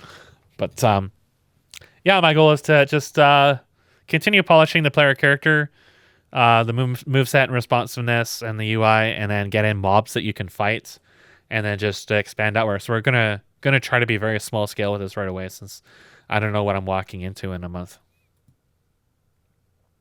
It's definitely exciting times. Even obviously it's best when, for me, when I can actually sit down and play it. But seeing the improvements has definitely made me feel like, all right, this is going to be another monumental level up over what you shipped for the first voyage. So definitely interesting in that sense. Obviously, I know we talked a little bit about the fact that the last time, or maybe it was a few episodes ago now, but not too many people actually played the first voyage or whatever, or maybe that was done later on because in the moment they were busy doing other things.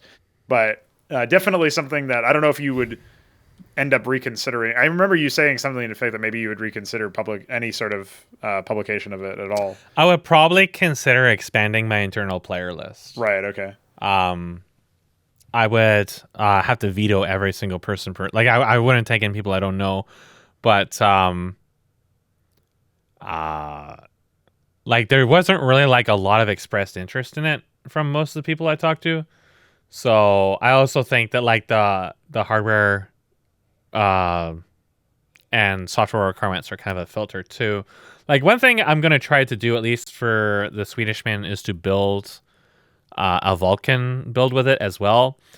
It's probably going to break most of the project. I don't think Lumen is going to support it, especially in such a short amount of time. Right. And I don't know about Nanite at all. I don't know if it'll even run. But that's something I kind of want to look at to see if I can just give you a really busted Vulcan version, if that's what you really want to run.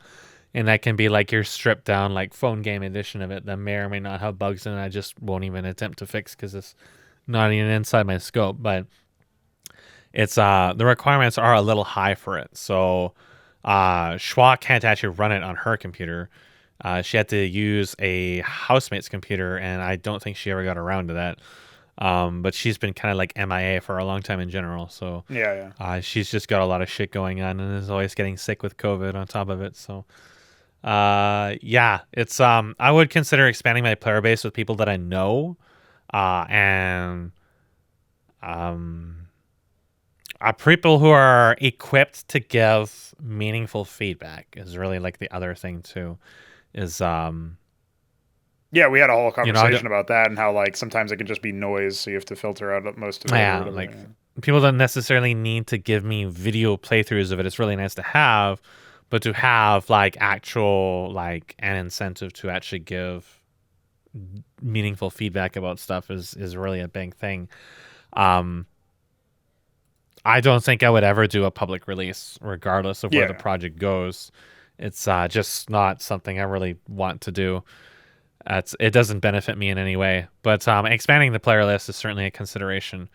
HKS was telling me he knew some people that might be interested in it, and I'm like, okay, but I didn't really want to do that with the first voyage. I wanted to keep it very, Yeah, very makes tight. a lot of sense. So, Well, one of the things you was- might find is if you decide to expand the player base, or just by saying that you would be considering expanding the player base, you might see. I know some people expressed interest like to me when I talked about it, but knew that they wouldn't be considered for the player base part, and so that maybe that also filtered out like their personal interest, or maybe they couldn't run it right. Like there's many reasons why it might be the case, but so what you might find is that by saying, yeah, maybe I'll add more people to the list, and that might drive interest even further, right? So depending on who you end up selecting for that sort of thing.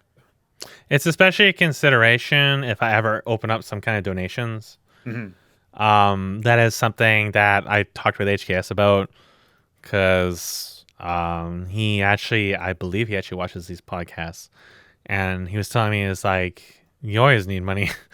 But it's like, it was something I'd more strongly consider at the time if GameProc was still active. Right. The GameProc is not active, and I know most people, obviously I can't just like publicly advertise or FTP. Yeah, because it's like somebody's actual bare metal. Yeah, it's so- somebody's local connection, and Yeah. every time I post links, people try to go there with Chrome, and Chrome phones home. Yeah. On every single IP or URL you go to, Chrome phones home, and their bots swarm it. Yes. And you'll get bots from China, you'll get bots from Russia, you'll get bots from every country under the sun, just hammering the server, constantly trying to gain access to it. It's not just they're trying to crawl it, it's like they're actually trying to exploit it. They have a list of like our directories and shit they try to go through. They try to go through all the standard, like the index, the admin panels, anything they can get their hands on, shit that is not normally accessible through a UI. Like, he has told me many times about how the experiences have led him to really hardening his server in just really, really, really, really insane ways, because the bots are just like, they just swarm to the point he just has to ban like entire regions of IPs, because it's just like a nonstop amount of compromised IPs. Or again, Chrome phones home and you just get an assault of bots on it. So that's why he blocks Chrome. And blocking it isn't enough. If you go to the IP, it's phoned home. They do that. And my ISP used to do that for a long time. And it actually would corrupt. It would give off by 1 byte errors on files transferred with the IP. And I even had fucked up files with direct transfers because of that. And at the same time, they had an American IP piggybacking every single thing I went to, no matter what it was. That was probably like a caching service or something. Yeah. So... but Chrome is way worse than that. Way worse than that. So it's like, you don't want to put these out in the open, because it's bad enough whenever I link it in a server and people go on their Chrome or whatever, and it's just, he's bombarded by hundreds of bots. So it's, at that point, like, I had to be really selective with where I post any of this stuff. So it's like the sample better size, to do it in DMs or something, or Yes. like, I guess one of the channels that has restricted access, right? So the sample size and the potential, coverage of a donation or contribution thing, like the Ko-Fi thing that you use, would be very small, because there is absolutely no incentive for any normal, like, I'm pretty sure most normal viewers I had probably don't go there anymore, because I haven't had any reason to do anything with that site for a really long time. And I'm probably never going to. Like, I don't think that site's ever going to be functional ever again, because I don't think Labyrinth has any interest in switching off a DreamHost. And as far as I know, he never really did anything with it for a long time, even though he's had a lot of issues with it himself. Yeah. It's just something that is like too much attention when you're busy. And it's doing also other like there's things. not really many alternatives, right? Yeah, like yeah. your really only major alternative is to like buy an Amazon web shard and pay for bandwidth, which is really... he's running quite a few subdomains other than mine, and some of them are like way more activity. So it's it would be quite actually expensive for him. So, Yeah, in one of an the ideal things. world, I Yeah, just run a server locally, but I can't actually do that. So Right. Yeah. Yeah. Of course. because I can take responsibility and I can deal with it myself, and it's like I can have a really filtered system, and like because the Swedish man, his country is becoming like extremely anti-speech. I mean, I live in a very anti-speech country too, but it would probably, like, for him, it's like actually it can, like, because some of the EU data harvesting laws that are coming out, and if they start implementing these, it actually becomes dangerous for him to host my content. Because they basically, by law, are mandated to have access to every single thing that you have on your computer and other insanity. So it's like it becomes really risky for him to be transferring files where I have colorful commentary or whatever. And there's just Well, it like a doesn't lot even of have really to be as like people will think because the Overton window has shifted so much that like you're talking about. I don't know, like actual hate speech or whatever, but it's just Yeah. like the window is shifted, so it doesn't matter. It's like you can just by even saying like it's actually getting Orwellian enough that just by even saying like, yeah, the government's kind of fucked and they're not trustworthy is like enough to land you in some hot water. Well, with in some those people. places, if you post on Facebook and you say you don't like immigrants or whatever, you will be put in prison. So it's like it is actually insane over there. So UK has stuff like over that. here is getting to that point too. It's Yeah. really bad. So it's like, I mean, it's not like I'm saying all my videos are filled with hate speech, but I do speak candidly and frankly about many subjects.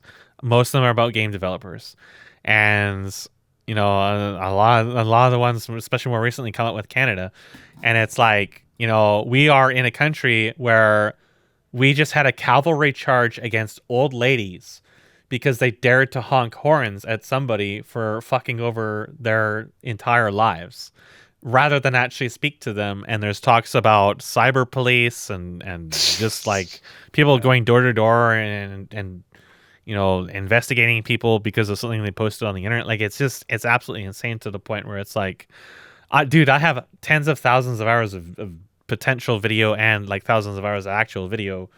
I mean, it probably is tens of thousands of actual video. There's like 300 plus Heroes of the Stormcast or something I did, Right. plus League of Legends, plus StarCraft 2.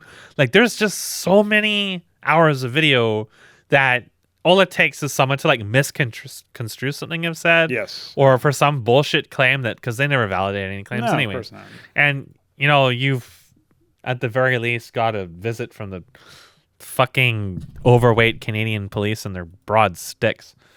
And it's like you reach the point where it's like you really only want to be hosting this stuff if you're in a country that actually protects freedom of speech to any extent, which is pretty much only the States. And even then, as we've been watching the internet really just degrade, where we have like internet backbones and Cloudflare just deplatforming, destroying websites because of unvalidated emails. Yeah, well, the other thing too is that insanity.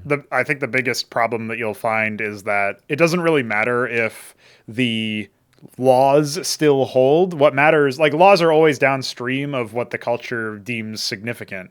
And we have moved past a culture that actually broadly respects freedom of speech. Like, because again, like if it was just about a legal issue or whatever, then that would be one thing. But the fact that they keep saying, yeah, well, it's a private company, referencing Twitter or whatever, so they can do whatever they want. It's like, well, that's not, you don't actually culturally give a shit about free speech then, if that's going to be your refrain. Like, obviously, that's not what you care about. So it is definitely just one of those, like, fucked up situations where you can't do anything about like the whole direction, like the overall direction of society. Like to whatever degree you can impact it, it's really down to like very minor things, like a little atomized community of your own. Obviously, the word atomized has a bad rap, but like just something that's a little bit more on your side. And it's like, yeah, that would be significantly better. Like have your own corner of the universe, so to speak, and worry a little bit less about global shit. But also does mean that there are some real world consequences, like what you're talking about with like hosting content, right? This is like, what can you really do about it? Like, I'm honestly really surprised I never ran into any flack No. because Blizzard is a company that is very petty, and I'm sure like they're aware of my existence. I mean, I'm in their fucking games. Yeah. And staff in their company know who I am. And, you know, the project that I did technical art for was played at BlizzCon and on their launcher. They have to have some idea of who I am. So the fact that they never looked into that, never did anything about it is really, frankly, quite astonishing to me. It's like, because it would be easy, it would be very when easy. you look at the fact that all the advertisement for games is bots, like IGN, game trailers, and fucking Kotaku and stuff like that. They're just shills. They're just paid marketers. And Metacritic is a shill website. It's just run by shills and bots. And they do not like to have anybody criticizing their stuff at all, or the whole process of objective reviewing has been vilified. The whole process of analyzing stuff has been vilified. Reviewers and marketers don't go into this stuff. They just say, hey, this is great, unless they weren't paid enough. And then sometimes you actually get a scathing review, which is really rare. And it's just enough to look at, say that people think Doom Eternal is a good game. There's something really wrong with that, because it's just fucking horrible. It's just objectively bad in every shape and fashion. And you have to look at, why do people think that? Oh, because the game websites reviewed it favorably. I still see to this day in random servers that people look at review scores as a metric of whether a game is actually good or not. Yeah. And it's that's just HKS just linked me a video about Ave, which is a Canadian guy that makes videos on YouTube. And he was talking about the banking system. And it was reminding me of a thread I was reading the other day about the banking system. And again, I'm not into economics. I don't have money, so it's just kind of whatever, you guys do your own things. And it's when you actually get into economics and how banks and stuff work, it's just all insanity. And it's just all a couple people just holding on to power through any means possible. And that's how the game companies work. It's the exact same system. It's all based on just misinformation, psychology, marketing, and control. It's not about making games. It's not about making good products. It's about just milking money out of people through any possible means.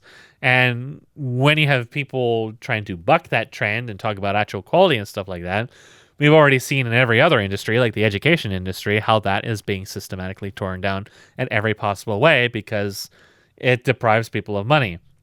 Absolutely astonished. No company has come at me for really massively going after it. It's very possibly just because I was on DreamHost, and DreamHost in the past was resilient against censorship. And, distributing content for the sake of criticism is absolutely legal. Yeah. So there's nothing they can do about it legally, but I'm just surprised nobody has actually tried to do intimidation to me. It's really, really surprising, actually. Oh, even that's I've kind of been what I getting expected to happen. It hasn't been recent, but even you might remember maybe a decade ago, as old as that is. It's I was getting fucking mass flagged and having content fucking unlisted. And yeah, shit. I'm sure if I had it on YouTube, it would have been done years ago. Yeah. Even without me making some off-color joke about something, I'm sure that it would have been mass flagged. It's just the fact that it's even possible just tells you that you really should just never be using those platforms. This is so absurd. Certainly not if you're trying to make a fucking business. I mean, some people who are doing it as their career, I'm that's such a trepidatious, precarious position to be in. You know what I mean? It's really, but like the Rakita Law thing, I don't know if you followed that, when his channel got disabled because of mass flagging. And, for better or for worse, has built his life onto that. And it's they just yank out his life from under him because some butthurt people on Twitter got mad and ran bots to mass flag his channel. Okay, if what he did, which was against the rules, which it wasn't, then, maybe he should have repercussions for that. But that's not what happens in any of these cases. No. It's literally just LMAO, I ran a bot and shit happened because there are no humans interacted with this entire system. And it's I've always been leery about anything like donations and money stuff in general, because I actually did reading on it way back, when I was first getting into this about donations. And it's you have to be a non-profit organization. You can't be an individual accepting these things. And if you get so much money, you have to provide legal documentation that says you are a non-profit organization. You are an actual organization. You have to be like a charity or something. So I'm not even remotely familiar of why Patreon or everything else gets around this. It's certainly some extent of them being a business that imparts stuff or something like that. But it's like, then I've heard about PayPal being incredibly anti-speech, and PayPal just yanking shit out from other people. Oh, they can because fine said you the like wrong in the things. thousands of dollars range if you violate something. Or they were, I don't think that's technically part of their policy, but they were saying that they would add it to their TOS or something, and then they got a lot of pushback, obviously. I know that they said something about how they'll charge you money if your account is inactive. Well, yeah, there's a hearing funny, I think it's a Louis C.K. joke or something. There's a funny bit about banks in general where they're like, if you have no money, they're like, yeah, you're going to get charged a penalty for not having any money. And so they go into the negatives or whatever. Meanwhile, obviously, if you have a lot of money, you get interest. Like, here's some more money. It's like, the whole idea is just so what the fuck? Like, what? Yeah. I don't understand. Yeah, the system is really just... Even a rudimentary explanation of it just had my head spinning. It's like, why is this so stupid? Yeah. And why did people allow it to get so stupid? But it's all part of, like, it's just so unapproachable and stupid that's why people don't even try to control it, because it's like they become so apathetic to the whole system. Just give me beer and fucking chicken tendies and be done with it. Like, it's it's just, I mean, that's a part of the whole modern generation as a whole, is people just don't want to do anything anyways. But it's Don't like, even want to download an exe, dude. yeah, like, well, it's also like there's just so many factors why I just didn't want to really get involved in money and stuff like that, is because the whole system is just stupid as fuck, and it can lead to a lot of issues, and it's just like headaches I just don't want to deal with. Like, just I want to maybe give me an accountant to deal with it for me, and I just stick to actually stuff I give a shit about. But yeah, the whole economic side is something I'm not really looking forward to doing. Like, actually, one of the beauties is we actually don't have any. I mean, Veek and I split the profits, or if you want to call it, like, the donations or whatever from coffee. Yeah. But aside from that, like, that's actually the first time money's changed hands in that respect. And it's like, okay, well, when we actually have to divvy out payroll and figure out, like, all right, how much, like, what is your share? Like, what is your, like, I don't want to fucking deal with all this stuff. At some point I have to, though, because we got multiple people involved, and the game sales are going to come in, and then we got to figure out how to divvy out all that profit and shit. And it's like, what is that going to look like? And obviously, if we get the fund from the funding from AnyFund, like, all right, well, this is like a loan or whatever that we have to pay back eventually. And so how's that going to work out? And yeah, so how am I going to do the initial payouts has to be factored in. And there's all this other shit that's just like, what is even happening? speaking of which, you said you were going to have a demo or something by February? Yeah, that was the initial plan, and then we actually talked to the guy. We talked to Jonathan Blow, and he was like, basically gave him the initial status of like what our current project is like, and he said that because I told him that we were mostly dealing with very early draft art. He said that visually, people judge the art very heavily, even though it's supposed to be a fucking demo. Yeah. So Absolutely. improving that would be like a high priority. But we also use the opportunity of the extension to get a lot of improvements done internally for pathfinding and AI. So it's not been time that's it's time well spent. At this point, we're hoping that we can get pretty, like, it doesn't seem like we'll be finishing the demo by the end of March, but we're definitely going to get to that stage where, like, all that's left to do is some content and art. Like, the programming side of things should be resolved for the most part. Because pathfinding recently got a pretty significant upgrade. AI is going to be next, and so once that's done, I think we can pretty much just ship the demo at that point. Once we actually make the content, and once we actually finalize some of the art stuff. So and during this whole process, Baalithal's been working on some of the terrain, which I'm quite happy with. So yeah, should be pretty good in the next couple of weeks, I imagine. How do you do it? How do you keep working on so much shit for so long and not get burned out and not have dead days? Like, I mentioned this before, particularly when you were doing streaming. Yeah. Is you stream for just about every day for a year. Yeah, it was a whole year. How do you do that? How do you keep at it? What stops you from just getting fucked? Because for me, like, even when I was really burning as hard as I could in Retribution, right, probably about half the days were just really not very productive or dead days. Mm-hmm. And that was probably like my most productive time in my life. I think the dead day thing, I actually do sometimes come away from a day feeling not as satisfied, but it's a bit weird because I actually think there's just something broken in my brain because of that, because I actually do a lot of work. Like yesterday, right? I'll pull up my daily dad text file, which is where I keep track of everything I did in a day. So I started the day off doing some programming stuff. DF is remodeling the siege tank graphics so we can have omnidirectional facing angles for the siege mode transform. So I started working on an early draft for that.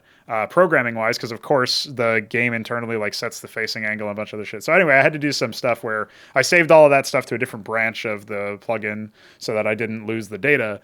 And then after that, I did a cast over, which you ended up seeing. There was the Ben versus Shambler game, 2-game series where Ben liked to cut workers and he had feet.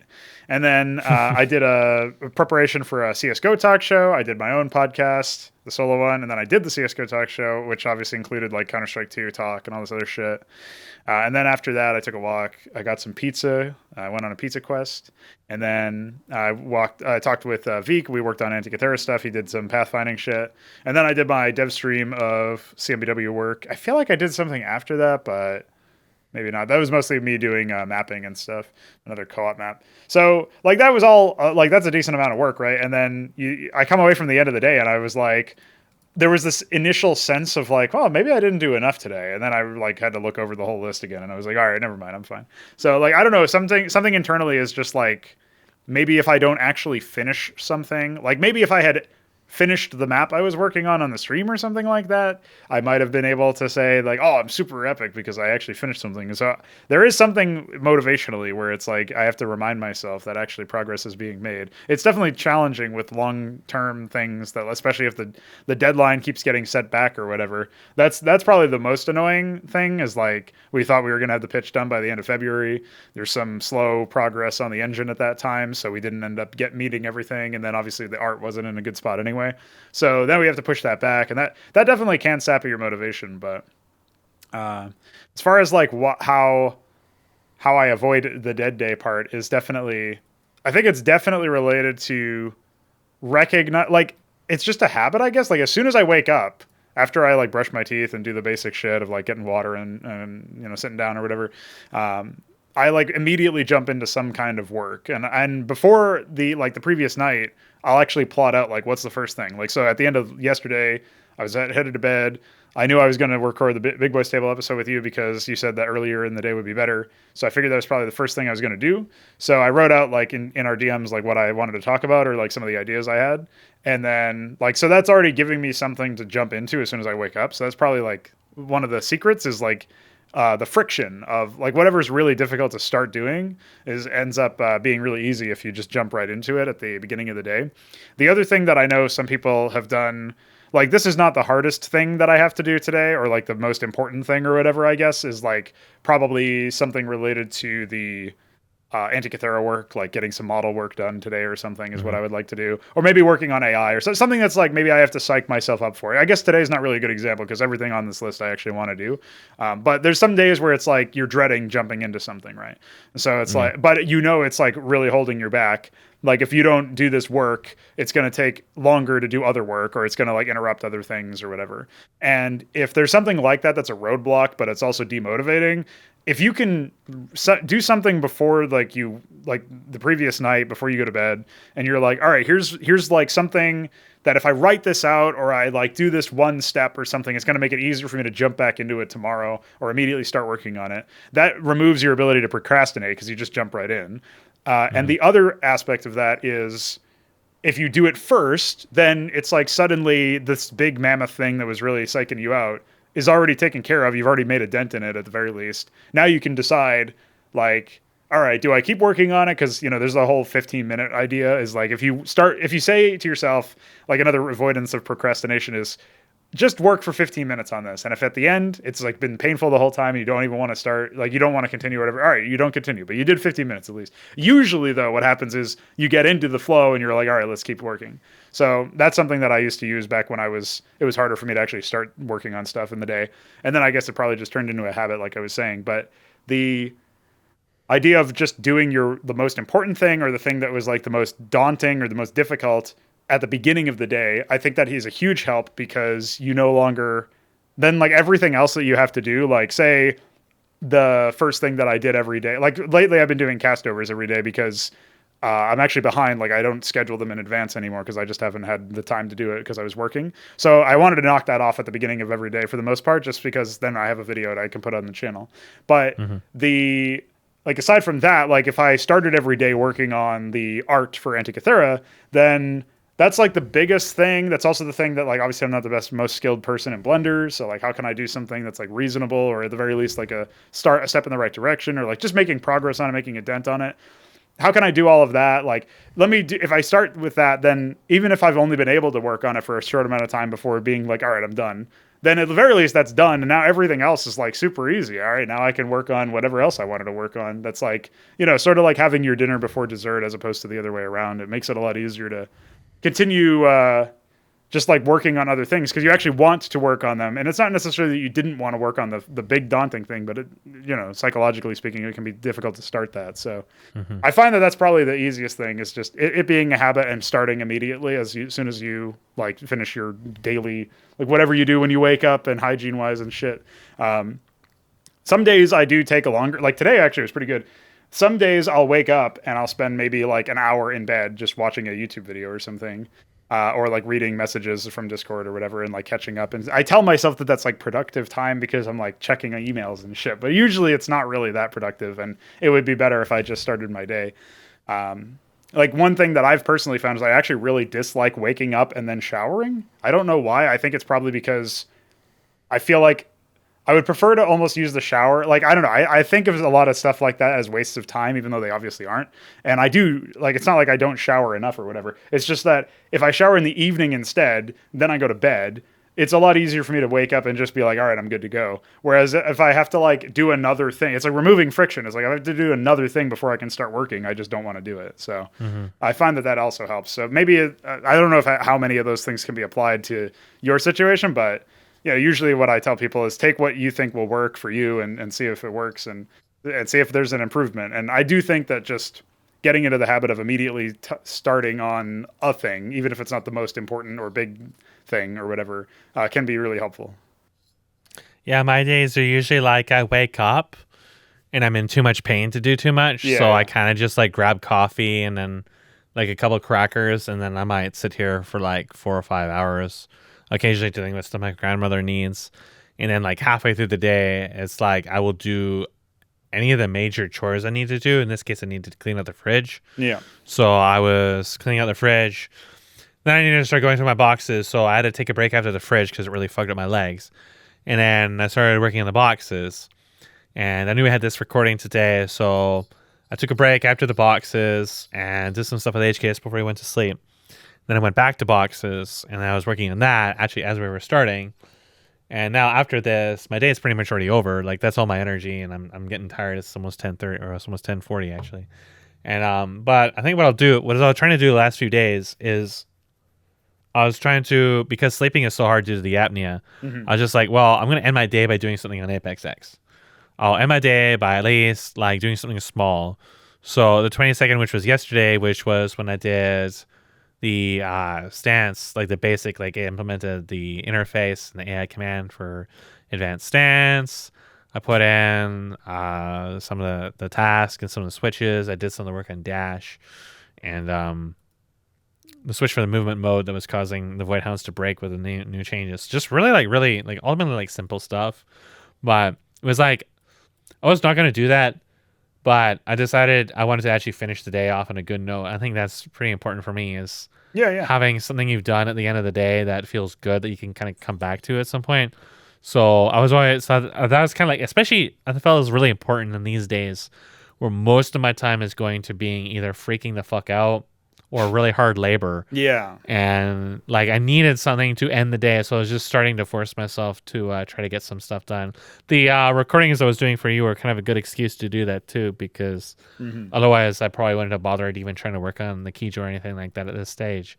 But yeah, you know what you might find a good excuse to do so. As a phenomenon I've noticed. So I have spoken before about how sometimes like there are times where I'm in the flow state or whatever you want to call that. Like I'm super dialed in and focused. And I'll get like what normally would take me, say 3 hours on a stream, I'll get done in 1 hour, or, 1 hour on stream will be done in 20 minutes or some shit like that. It's like a big factor difference. If you're talking all the time or explaining. Yeah.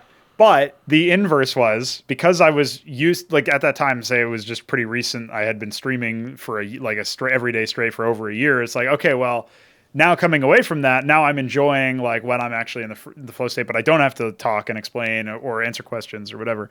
And then I realized later on, because I was like, oh, I'll just not stream as often and then I'll get more work done. The problem was that if I didn't stream as often, then sometimes I didn't start working as often. Or paradoxically, sometimes I would actually be less focused because I wasn't sort of explaining myself. And I think the similar phenomenon can sometimes be seen in if I'm commentating my gameplay in CMBW, I sometimes do play better because I'm actually explaining like my thought process, and forcing it out in that format is like, so he has this, which means I'm going to try to do this and blah, blah. And like it dials in my responses instead of just like sort of passively soaking in whatever I'm seeing and not necessarily responding immediately, or like, as not immediately. Like, it forces me to think about what I have to say if I'm going to say it. Whereas maybe I don't think about it as clearly or as explicitly if I'm not commentating. So that's not a hard and fast rule. Sometimes it is better to not be commentating every action. Right. But, basically it's like, sometimes I find that the stream angle of work is actually a shortcut to some degree of focus, where if you aren't able to focus as easily,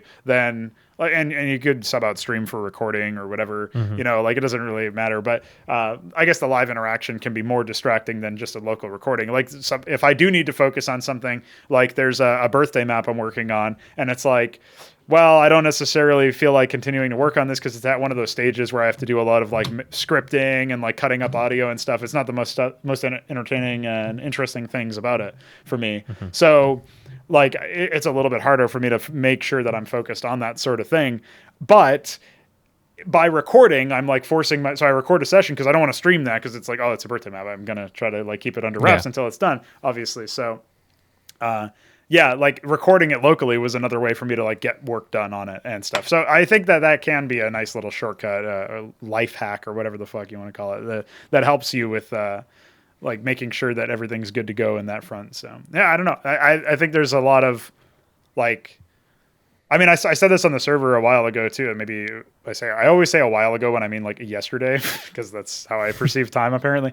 But I think it was yesterday, or maybe it was 2 days ago. You were asking me about like those finger stretches or whatever, hand stretches, and it's like, it's a weird thing to immediately jump on as a result of that. But I find that when people are actually looking for, like, you were making a list of things that you have to buy so that you can like make life work in the new situation, and it's like, people who are actually like totally out of it and they're checked out completely, there's a difference in the mindset because they're not really going to try to make shit work. They're just going to like whatever. But like, if you actually are leaving the possibility open that like things can get, can be serviceable, I can actually exist in this space, even if it's going to be hard or whatever, like that actually goes a long way. And so thinking about stuff like this always reminds me of that too. It's like, yeah, there's ways that I can improve my productivity. And I mean, you can also draw a comparison to like how some people think that there's, we're never going to get a better RTS than Brood War or whatever the fuck, it's like, yeah, but you can still improve on what is currently the glass ceiling, right? What is currently the best is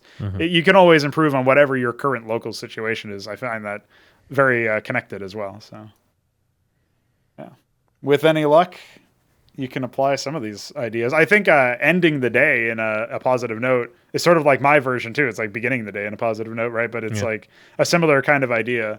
I think beginning of the day gives you momentum. Ending the day gives you, I guess, like comfort and the ability to like, sort of be happy and satisfied with the day. Maybe that's another thing, because now that I'm thinking about it, when I was saying how like at the end of yesterday, I felt like maybe I wasn't didn't do enough or whatever. I think it's probably because at the last couple hours of the day, I wasn't doing anything productive. I was hanging out with my brother playing video games and shit. And of course, video games are shit. So I guess that's tautologist. But yeah, so like, I was just doing some luxury or leisure activity. And it was like, I don't think it's healthy to be in a situation where you feel like any leisure is a mistake or like weakness or something. That's definitely not how I consciously interpret it. But I probably did think to myself like, oh, because I didn't close the day out on a productive note, maybe I wasn't productive, and I had to remind myself that I was. So that's just something I'll get better at personally. But I can see where it would be of benefit of like knowing that you just finished some work before heading off to bed or whatever, and definitely helps to quiet the critic inside maybe. Mm-hmm. Yeah, I think, obviously my whole schedule is going to have to change. So yeah. My days usually just start off really bad. Like, I don't like to get out of bed. My feet always hurt so much. And then it's usually like I get nagged at, or there's bad news of some kind every day. Yeah, of course. And it's just like every day always starts off like shit. And it's just, why can't I just stay and sleep? And then I'm usually really tired on top of it because my sleep is bad. Yeah, so but the it quality takes of a sleep is long good, yeah. time for me to kind of warm up. And then usually by the time I've warmed up, like half the day is already over. So it's just been really rough. But I guess that's probably kind of the reason why October turned out to be productive, is because the beginning of the day was usually me going to the hospital for a first while. And then if it wasn't that, it was usually me trying to do something in like housework or something related, like cleaning up or sorting out stuff we either were taking to the hospital or taking from the hospital in some cases, because she kind of like treated the hospital visit as like a vacation. And it was obviously not supposed to be, but of course the hospital didn't do anything for her because it's Canada. Right. So they still haven't followed up or done anything at all that they said they were going to or should have done. So it's just been Classic. stupid. Yeah. But I think that kind of like it forced the day to start in any event. Yes. Yeah. And then you had the rest of the day that you kind of like you weren't going to be able to sleep anyways because of the stress. So You might as it well ended make up turning into make hay while the sun Yeah. shines or whatever the fuck. it's like it was like, but of course it was because like the hospital visits were capped at an hour because that's all we could be there for. So it wasn't like that experience consumed the entire day. That plus going there maybe consumed like 2 hours, maybe 2.5 at the absolute maximum with getting ready and maybe having a shower on top of it. Since I don't really take too long for that, but it meant that it kind of put you in a high stimulus mindset right away. Mm-hmm. And then you had to kind of do something to act on that stimulus after. Not able to do really high level work because of the stress, but it did end up turning into doing menial work anyways. So things did get done, maybe not very effectively or efficiently, but it was still something that sort of like forced me to eventually do something anyways. It was kind of probably I think D&D is kind of similar, that it kind of forces you to do stuff because you are generally on a time limit for this. Right, yeah. And there's a next session coming up, and yeah, then there's even a next within session, like the and- tasks you have to do within the session as it's running also, right? Yes. So, Yeah. So it's, like On a Wind finishes the game with the longest fight I've ever run, which I think was like 2.5 sessions. And I mean, okay, most D&D games, the fights are really long because you end up in a situation like Kean is in where people just start like smoking weed or something instead of playing the game.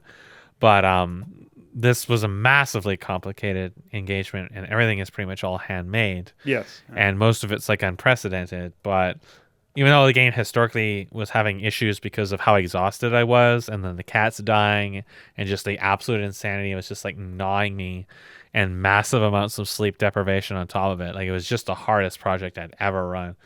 I still managed to run pretty much the entire last fight in multiple sessions without really having too many mistakes. And it was just like the whole thing was also very last minute because I wasn't sure really what to do with parts of it.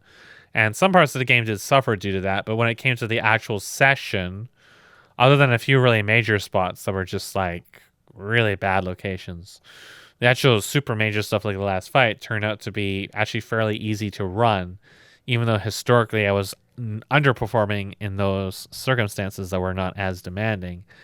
And it kind of just came down to the mindset of how to approach the actual session, and also the mindset of how I approached the preparation. The preparation was a real struggle for that because of everything going on.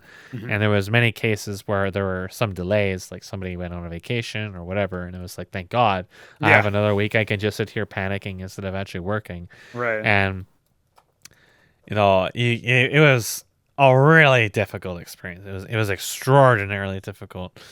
And I hope I never face a situation like that ever again. But it was kind of educational, what really makes a project succeed and how you try to make the cut even when you're going to fall short of really what you need to perform.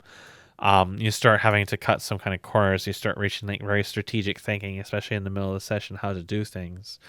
And you don't really have every answer on the board, even when you are well prepared, because someone's probably going to do something or something's going to happen that you may have kind of prepared for, but to prepare to run in specific ways is you have to be able to improvise that. Yeah. And normally a lot of the stuff I do in the actual session is just pure improvisation. I try to just give myself a tool set to work with. But if I don't have like a complete tool set, you start being like, okay, what do I do here? What do I do there? And when I first started out, that stressed the absolute fuck out of me, but it didn't really after I started the actual campaign. But then we reached Autumn Wind, where it's like there is just so much external pressure, and I think that's absolutely something that fucks with me a lot motivationally. Before, in the past, it was like I really struggled with my learning disabilities. I have found that, I mean, Blender obviously defeated me very soundly, so I really did just give up on Blender for Unreal. But as far as like inside of Unreal, I really struggle a lot with programmatic stuff, and HKS like probably just pulls out his pubic hair every time he has to try to teach me anything in programming because it's just I'm just so fucking stupid. Right. But it doesn't feel the same way it did when I was in StarCraft or any of the other things when I was trying to get into like graphics or music or whatever, where it felt entirely insurmountable. Like I think with Unreal, eventually I'm going to crack some of the more complicated things if I have the environment to do so. I'm eventually will crack control rig. I'll eventually crack AI advanced stuff, more advanced material stuff.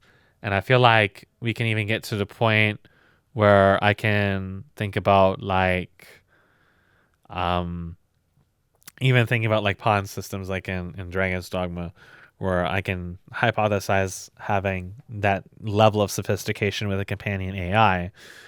And like that to me is a horizon that is obtainable only if the environment really sustains it, because the environment's obviously really the biggest one. And I'm not really entirely sure why that equation changed. Psychology is definitely a really weird thing, but I think it's part of just like I just have been through so much shit at this point that I'm kind of just like starting to become unwilling to accept failure in certain parts. Yeah. And I just like will force myself through things. I wish I could do that for Blender, but I can't. So the character model is always going to be a real sore spot. But like, I think I'm just at the stage where like there's things I can't learn and I just have to accept I'll never be able to. And I just have to like abandon that and just try to focus on what I feel is more confident. And programming is still a very new and young thing for me. So it's, you know, it's really frustrating and struggling to deal with it. But I mean, at least because HKS, I think if HKS wasn't there, if I didn't have someone I could grill for information, because that's really like the only way I can learn stuff. I don't really do well with video tutorials. Yeah. I don't do well with reading or anything like that. Like it just, I can't process that information. I have to have somebody there I can grill. And, you know, sometimes it's even really hard to explain to him what I'm trying to do. And we can even spend hours being confused because I don't know how to explain what I'm trying to do. So it's, you know, being able to pass that barrier is definitely a very important part, but it's, it felt to me like there was 20 years of time that it took for me to figure out how to start figuring out. And it's just, it's honestly really frustrating. Well, frustrating in the sense that maybe if you look at it in a retrospective kind of deal where it's like, imagine all the shit I could do if this was different or whatever. But I don't know. What every lesson you learn that can be imparted into the future is just more opportunity, right? More ability. And so I don't know. I definitely, it seemed from the outside, you do seem pretty hard on yourself with a lot of stuff. Like I even just like something as mundane as like playing Cosmonic Brood War or playing an RTS in general. It's like you obviously you talk about how like you regressed from your previous, you know, high point of skill. But it doesn't actually seem like there's a like it does. You seem to say that like, oh, I'm not improving at all or whatever, but obviously you are. Like you're understanding certain strategies and like where you can like what you can do in certain contexts or whatever. And I think that can definitely go a long way. I also think, I don't know, it's kind of interesting. You were talking about with Apex X, you don't want like one mistake to give you like half your health bar cut down. And it reminded me of like, I also don't want like one mistake to get your entire worker line killed or whatever. In CMBW, obviously with vultures, that's a bit challenging. Fucking mines.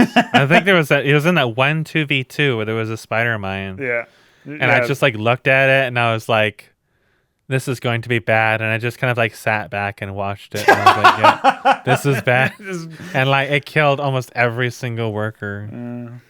It's all right, dude. That happened to one of the 1v1s too, and I just was like, "Oh fuck this shit again."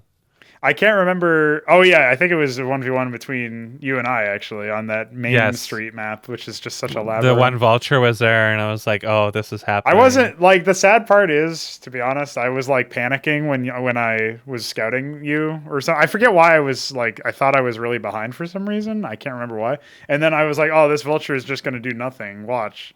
And like, well, it did not. And it just like obliterated. I was like gonna GG right then and there. Yeah, I think you might have actually, but I can't remember. Maybe There's so many. it was really close. It was probably really right after. Yeah, because it was like, well, at this stage, I'm so fucking far behind that even if I hold off whatever happens in the next 5 minutes, I'm never gonna catch up again. I was actually shadowboxing the idea. So people have said before, like, what if vultures had to build the mines? And I was actually kind of shadowboxing. What if vultures? Mines are so weird. Like sometimes they don't drop them. I've had them lock out their orders and not drop them. I don't know why that. And when they do drop them, you get the weird decollating behavior, and it can feel really strange. Like I feel like mines should be changed in some manner, but it's like, how would you change them at this point? I feel like the mine should be placed not in the center of the unit, but either behind it or in front of it. Yeah, I don't know how you would make the unit move to that spot. Is the problem. I don't know. I guess you would just offset the initial location. Or you could spawn the mine at a relative point. Yeah, but then that might feel kind of awkward because it's not where you put the indicator. And you might have issues where it can't put it. And then, it's kind of a weird one. Yeah, I think you'd want to place it the same way you place buildings, probably. Like maybe like right in front of it. Maybe the best middle ground. Yeah, like who knows? an SCV building a structure. I always thought that the mine laying would be beneath, like underneath the vulture anyway, but. Or maybe that's actually where I thought there was a thruster on the graphic, and maybe that's actually the mine laying, because that's where I put the thruster. Is like I thought there was the engine or whatever. Yeah. But maybe that's actually where the mines are supposed to come. I don't know. Obviously, they don't in action. So. Yeah. Whatever, Blizzard, fucking idiots. How do you feel about the fact that in StarCraft 2 they introduced the vulture in the campaign, but it's like the voice acting is fucking lobotomized or something? Like he had too much Prozac, you know? Like, all their voice acting is really bad. Yeah, I don't know why they made that the transition though. Like they go from the like, what do you want? Like fucking smack talking guy to yeah, I'm here. And it's like, what the fuck? What's wrong with it's really awful. Yeah. Blizzard's quality control just sharply dropped after Diablo 2. It's just horrible. It's bad. Like it's bad. Like it's terrible. Like they hire big name voice actors and then they don't do anything with them. Yeah. They think that just having somebody on staff with no guidance at all is enough. Well, it isn't. No, turns out it's not. And then you go to like the average Japanese phone game, and their voice acting just blows everything in the U.S. out of the water because the Japanese voice acting industry is actually competitive, and it takes a lot of work to actually even be considered for minor roles in minor games. And like it's an industry that has standards to it. And the U.S. industries don't have standards at all. Everybody succeeds. That's what equality and inclusiveness is all about. And what do you know? The end results are always really shit. Like, you got Epic 7, that phone game I play PvP in, and I had issues with the VM and finally got it to install successfully and actually run after they did some APK update on a 64-bit VM, and it switched back to the EN vocals because that's the default on the EN release. And I was instantly reminded, oh yeah, this game actually has an English voiceover for it and not a Korean one. And I'm just instantly reminded how fucking bad it is. Not just the voice acting, but the actual recording quality. It's just like, why are the developers accepting this awful shit? And it's like random people off of fucking the street or phone calls or whatever. And I'm like, why is this so bad? And I'm like, oh yeah, all American games have bad voice acting these days now. They used to have good ones. Demon's Souls. That's a game that is literally just some shitty fucking phone prototype. Nothing in it works properly. And it's a game I always go back to because they hired radio voice actors. Yeah. And the voice acting in that game is just for some reason better than everything else, including all their later titles. I'm so baffled by that polarity. Yeah. It was probably because it was more of a homestead Japanese project. At the time, they didn't think it would be popular anywhere because who would imagine something like that would become popular? And they were like, oh, we need an English localization for us. But they were thinking about it from a Japanese perspective where they went out of their way to hire people who had good voices and had experience. And they probably did coaching with it. And the end result was, wow, it actually really stands out, Yeah. especially in America. Imagine. And then it became popular, and they're on record saying they don't understand why. I don't know why either. And as a result, all their quality dropped because they realized they don't have to put that kind of effort into it. No. Yeah, I mean, the world is of demon souls is not actually the selling point, I don't think. I mean, I like item descriptions as much as the next guy, but come on now. Yeah, but even like you can sell a bad world with good acting. Oh yeah, sure. Is really the point of Demon Souls. And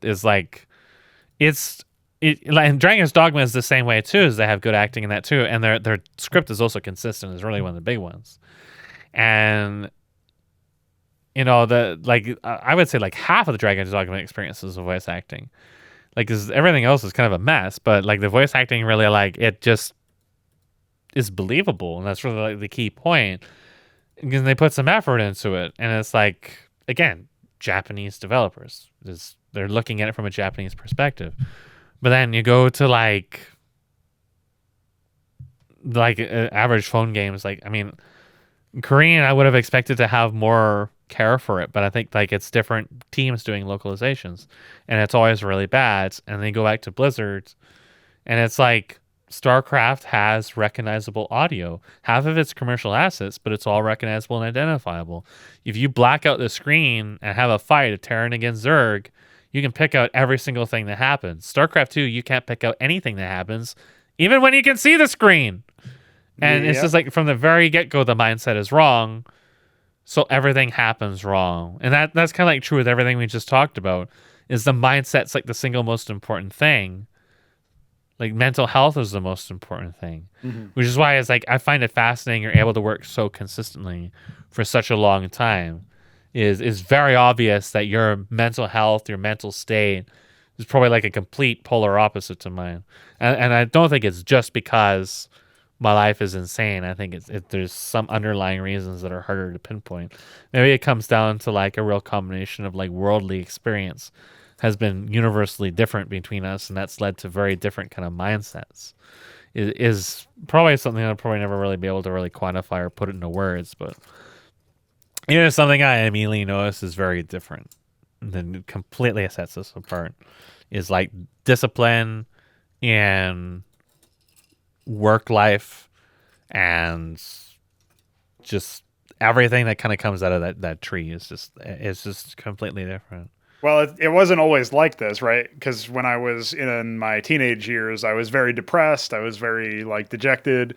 I would have all these projects that maybe they were ambitious, but definitely never finished any of them, never got any degree of completion on any of them. And even within the degree to which they were ambitious, it was like, it wasn't flame knives, but it wasn't, it was not the greatest kind of thing, right? And it was all usually like fan campaign shit anyway, right? It wasn't my own games. I had some ideas, but it was never anything even close to being playable, whereas at least some of the campaign projects I had back in the day, many of which, the vast, vast, vast majority of which I never finished, those were at the very least like, okay, I had a couple playable maps or whatever. But yeah, I mean, I had a lot of... I'm not really. I would have to go back and try to derive some sort of useful narrative out of those days. But I think for the most part, it was somewhere along the line of, I've said before that when I was started to listen to some of the like biblical analyses of from Jordan Peterson, the Canadian philosopher / psychologist, he was talking about. Just basically like a lot of the stuff that you can do if you... First of all, he talked a lot about meaning, like a search for meaning, and like basically articulated a lack of what we have right now as men in general in society, or probably just as people in general in society, is a lot of our struggles have been taken away. We no longer have to like go forage for our own food or hunt, be hunted or hunt or whatever. Like we're not really in that same existential dread, but our bodies and anatomy and all that has been adapted through evolution to perceive certain things as existential threats. And that's probably one of the main sources is like, I don't think either of us really pay too much attention to the legacy media, the worldly news or whatever. Like, oh, let's talk about what's happening on the globe. Like all that's going to do is basically a mind virus. It's just going to like possess you with, fears and of like nuclear annihilation or whatever the fuck. It's like, you obviously can't control that stuff, so worrying about it is not productive in any capacity. And if it happens, it happens, and you can deal with the fallout later. I mean, if you feel like prepping a little bit or whatever, that's fine too. But certainly don't worry about like trying to like just don't concern yourself with stuff that cannot be taken care of, right? Cannot be edited in any capacity by you. So that's a big part. The meaning stuff, and then the biblical lectures were like sort of it was a weird thought process because initially I was like, well, obviously the Bible is like a joke, right? And so it doesn't make any sense. But if you don't treat it as a literal account, there's a lot of embedded meaning and significance you can take away, and like a lot of morals or lessons you can take from like what those stories might mean or what they might be trying to say. If you treat it actually like a fictional work, and instead of like, how all of the very hardline religious people want to treat it. And that's obviously what created this whole like militant atheist movement, which I was briefly a part of, where it's like, yeah, religious people are just totally retarded. Like if you instead of looking at it as, yes, Chris. If you instead of looking at post history on YouTube was enlightening. Yeah, he had a lot of comments about how you're clearly you are religious or something. I don't know. He used it like a slur. But anyway, just looking at it as if like things can have meaning beyond the literal. It's weird to say, but like a lot of the times I was basically conflating, like if it's not real or if it doesn't have like an immediate like perfect value or whatever, then it was not good enough for me. So I used to be what I would dub as a lazy perfectionist, where I wanted everything to be perfect, but I didn't want, like, I wasn't actually sure if it was possible to even achieve that. And if it was, maybe I didn't want to put in all the effort to do it. And I think a lot of that was like conflicting because I obviously wanted stuff to have a high qualitative standard, but I didn't really understand or comprehend how to even achieve that or deliver upon that. And obviously the way to deliver upon that is by failing until you get to the point where you're succeeding, right? It's like you have to, in order to even be this is another thing that I think was more recently talked about by Peterson, but in order to be a master, you have to be a failure. Like that's actually how it works. You have to figure out what went wrong in your initial attempts and then tighten those up and consider alternative approaches and stuff. And that was like something I said about D&D, which is the only way you can truly succeed is by failing and knowing why you failed. Because you can stumble into success, but you don't know why you succeeded. That's Brood War, right?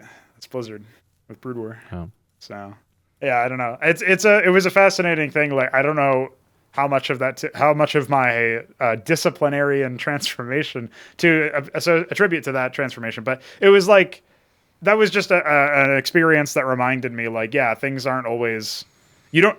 If something seems to be providing value, then you can try to consider it in a couple of different ways instead of just like the Bible example of obviously like it's not a literary account. It can't literally be what happened in so many different contexts. So like it's clearly at odds with scientific reality as we understand it. But if you treat it as a story with embedded meaning that was trying to be imparted by whoever wrote it, then yeah, okay, well suddenly you can maybe gather some useful insights into the human consciousness or the human condition or whatever, and maybe go from there.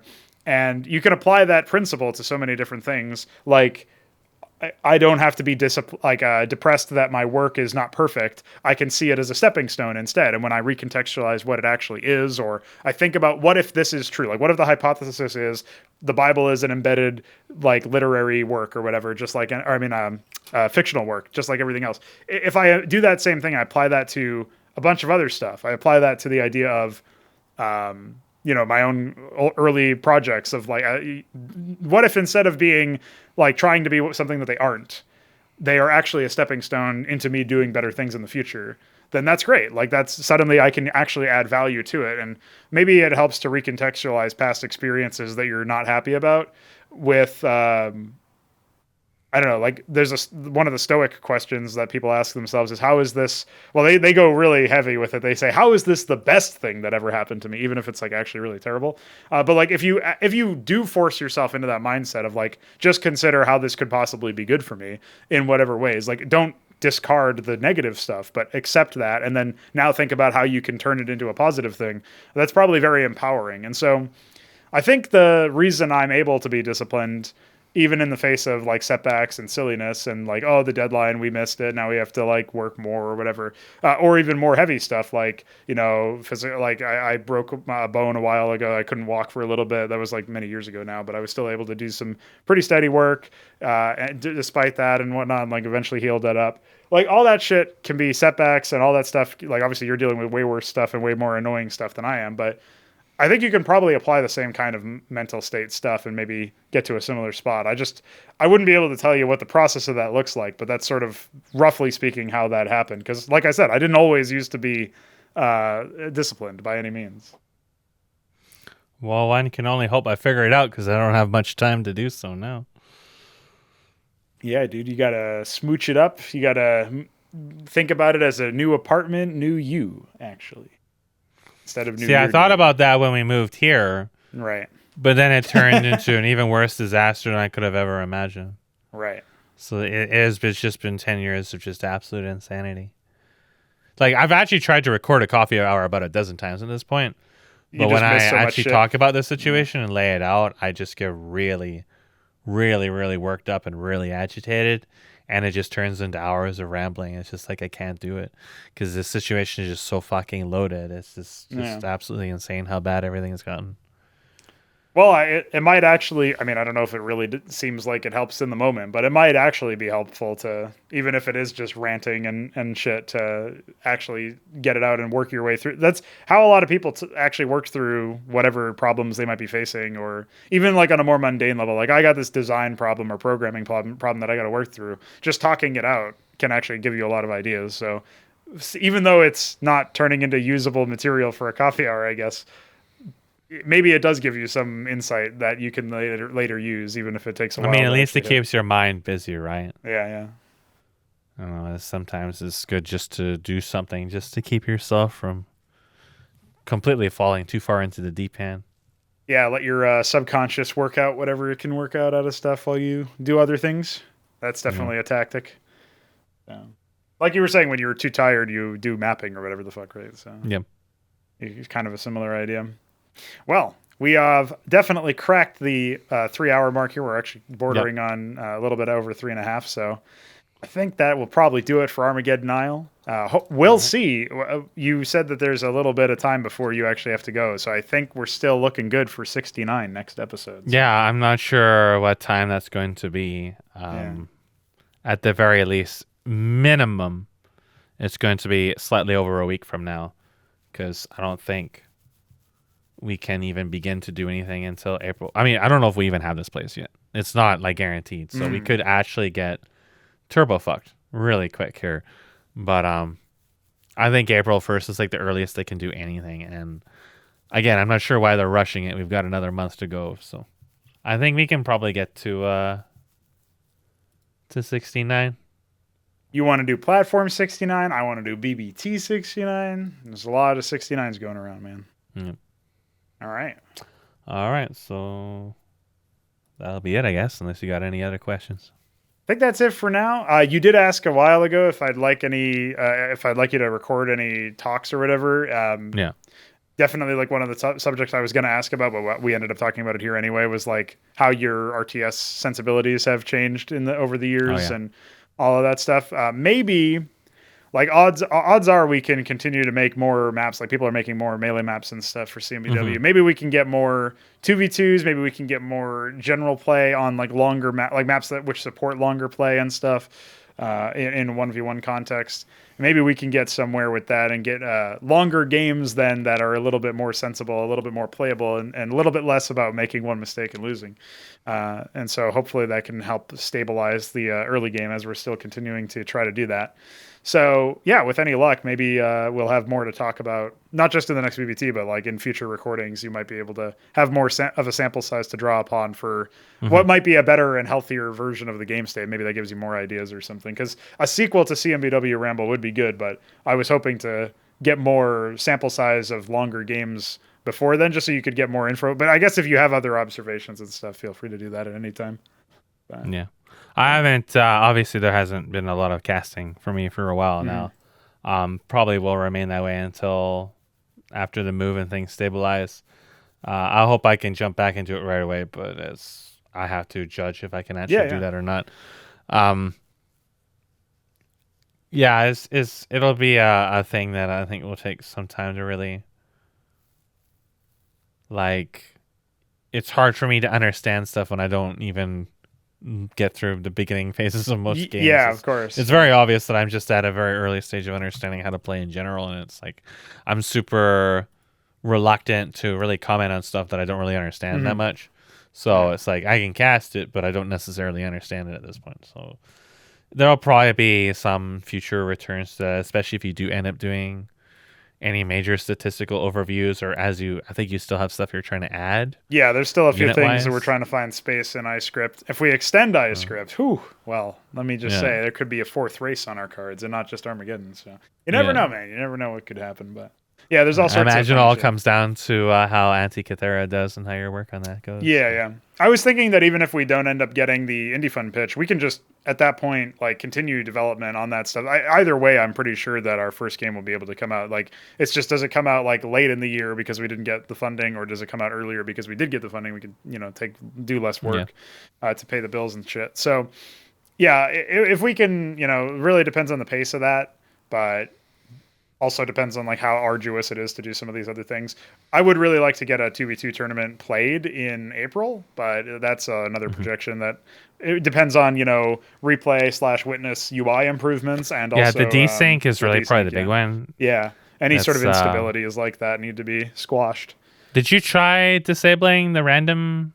Oh yeah, stuff well, I you guess I added? can publicly talk about some of those things because I haven't really consolidated any of reports on any of that, but Veek found something which was not being mem set to 0 between games, or at all, I guess, but in theory it would initialize at 0, so it wouldn't matter for the first run.